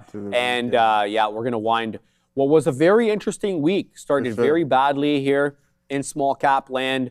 You know, we went in pretty aggressive like we did last week, thinking that it would be kind of the same small cap environment. That ended up being not the case. We had a lot of failures of trend Monday, Tuesday, Wednesday. I think maybe because I came in thinking it was the same week as last, of course, and that has been my problem at times where, you know, you get used to trading one way. And then, you know, the market changes on you and you're trading the same way. And that's really on you, though, as a trader, that you have to be able to switch it up and be alive to the different environments, right, that we're trading in. So, absolutely. The ever so changing environment of the stock market. Consistently. And I think that's what makes it extremely, extremely difficult, is because what worked today may not work tomorrow. No. And you have to be able to be nimble and adjust to what's going on in the changing environment man, this around is not getting you. better for Broadcom here, man. This is getting real bad. Is it still selling off there? Yeah. At least VVOV looks pretty good, man. V-Wave there. V-Wave, yeah. No, but Broadcom, this is going to be some trouble here. I really want to see how this is going to be digested on Monday. Would you look at this as a dip buying opportunity? It's hard to tell, man, because I don't know enough about the actual reason. And like a lot of great comments in the chat kind of educating us as to VMware and the vulnerabilities that come with that, but just don't know enough personally to have the kind of the conviction behind it. There goes V-Wave into another area high. There it is into 213, 14. Could we see 15? I'll submit to you 15 incoming here. There was some selling there at 14, but 72%. This one could be it in the afternoon here, but watch out for an aggressive retracement. We're getting a little extended. This current 5-minute bar is the biggest 5-minute bar we put in on the day. far and away. It's got about 30 pennies worth of range over here, almost 20 pennies. No, about from 80. Where's that? Sorry, 81 to 14. Okay, so good look here on V-Wave. Trade it, but trade it carefully here, guys. As we, yeah, we're almost done. Yeah. How would you reflect on this week from not the trading, but just on the market? How do you feel about this? It was choppy. I think it started. Yeah, I mean, think about it. We had a couple of range bound sessions, right? Like there was a couple where we didn't really do much. It was pretty range bound. I mean, it's nothing disastrous, right? It's not like we're ending the week where the Nasdaq is down 7-8% or whatever it may be. And a couple of names went on some moves too, right? Like you got to think NVDA had a pretty good week. I mean, it wasn't horrible whatsoever. Continuing some upward movement there. We do inch a little bit closer to an all-time high in the Nasdaq. So in the bigger picture, even though it was slightly choppy, I don't think it was the sky is falling or disastrous. No, to be honest. no. It's crazy to think, like, again, because we're so hyper focused on all of this. Sure. Like how it feels for some of our accounts, like a 7-8% pullback. We're like, oh no, man, this is really, really bad. Where only a couple of months ago, think about it, the tariff tantrum, we were down 30% in a lot of stocks and along those lines, right? Which is really bad. If we ever see that again, it's like, holy, throw the kitchen, for me personally, throw the kitchen sink at it. Okay, I want to say that, but we do see those, and then we don't see them in one day. We see them over a period of days, time, right? And then I notice sentiment becomes very bleak on the show. You know what I mean? Like when we get those corrections. Rinsed. Well, that's exactly it, because we're living one day at a time. Or I wouldn't say necessarily rinse, or long-term portfolios losing a lot of unrealized gains. Right, so and I completely get that, right? Yeah, man. But anyway, you know what I'm trying to get at. I know what you're getting at. Yeah, right? absolutely. Like we got to be a bit more long-term focused. So here's the week. This is the week. Yeah. Starting from over here. Sideways. That's August. Yeah, exactly. But you know what, Joey? Yeah. We're up. You want to know what else? What's the up? SPY made all-time highs yesterday. Yeah, again. And you know what? Talking about that. It broke through that 775 resistance, and what a shock! It's using 775.5 today as support. You mean to tell me that former area of resistance is acting as support? What did the Dow do? I don't chart the Dow every morning. I do the SPY, so I feel like I'm more in tune with the SPY. But to be honest with you, that 775 area was a very clear area of resistance for multiple days going into last week, and 770 was certainly support. It was support on the 7th. It was support again on the 11th. And now we've broken away from that 75 to 70 area support, and now we're talking about 75 and 80, with the high of the day being 77.80. But look at what we did yesterday. We got into 779.25.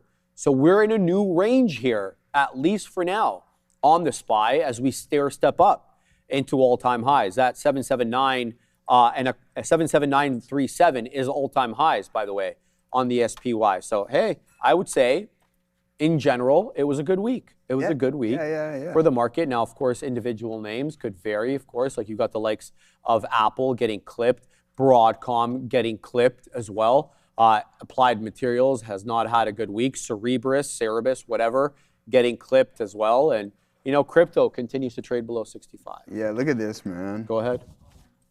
Check it out. Look at this. Oh. That's a SPY.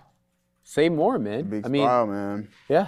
All-time highs, my guy. All-time highs. Big time 4-year run right there. There you go, man. So you get a double up in 4 years. You get a double up in 4 years. Yeah, is that 20 bottom? That's October? What? 22. 22 yeah. what? Yeah, October of 22. Well, exactly. Yeah. What a shock. You doubled your money, 125%.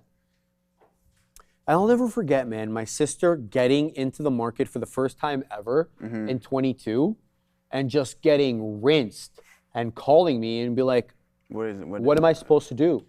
And I'm like, look, this is a down year for the market after, several aggressive up years and COVID, right? Obviously, I don't have nearly as much experience as I do now, but the way you look at the same time, right, I was never telling her to sell, and she sold in 22 at the lows, and she's never gotten back into the market since then, man. I told you about my my cousin-in-law. He got rinsed with FTX. He's like, I'll never do any of that again. Yeah. Well, that's traumatizing. Like, I don't even want to, but that's what happens, man.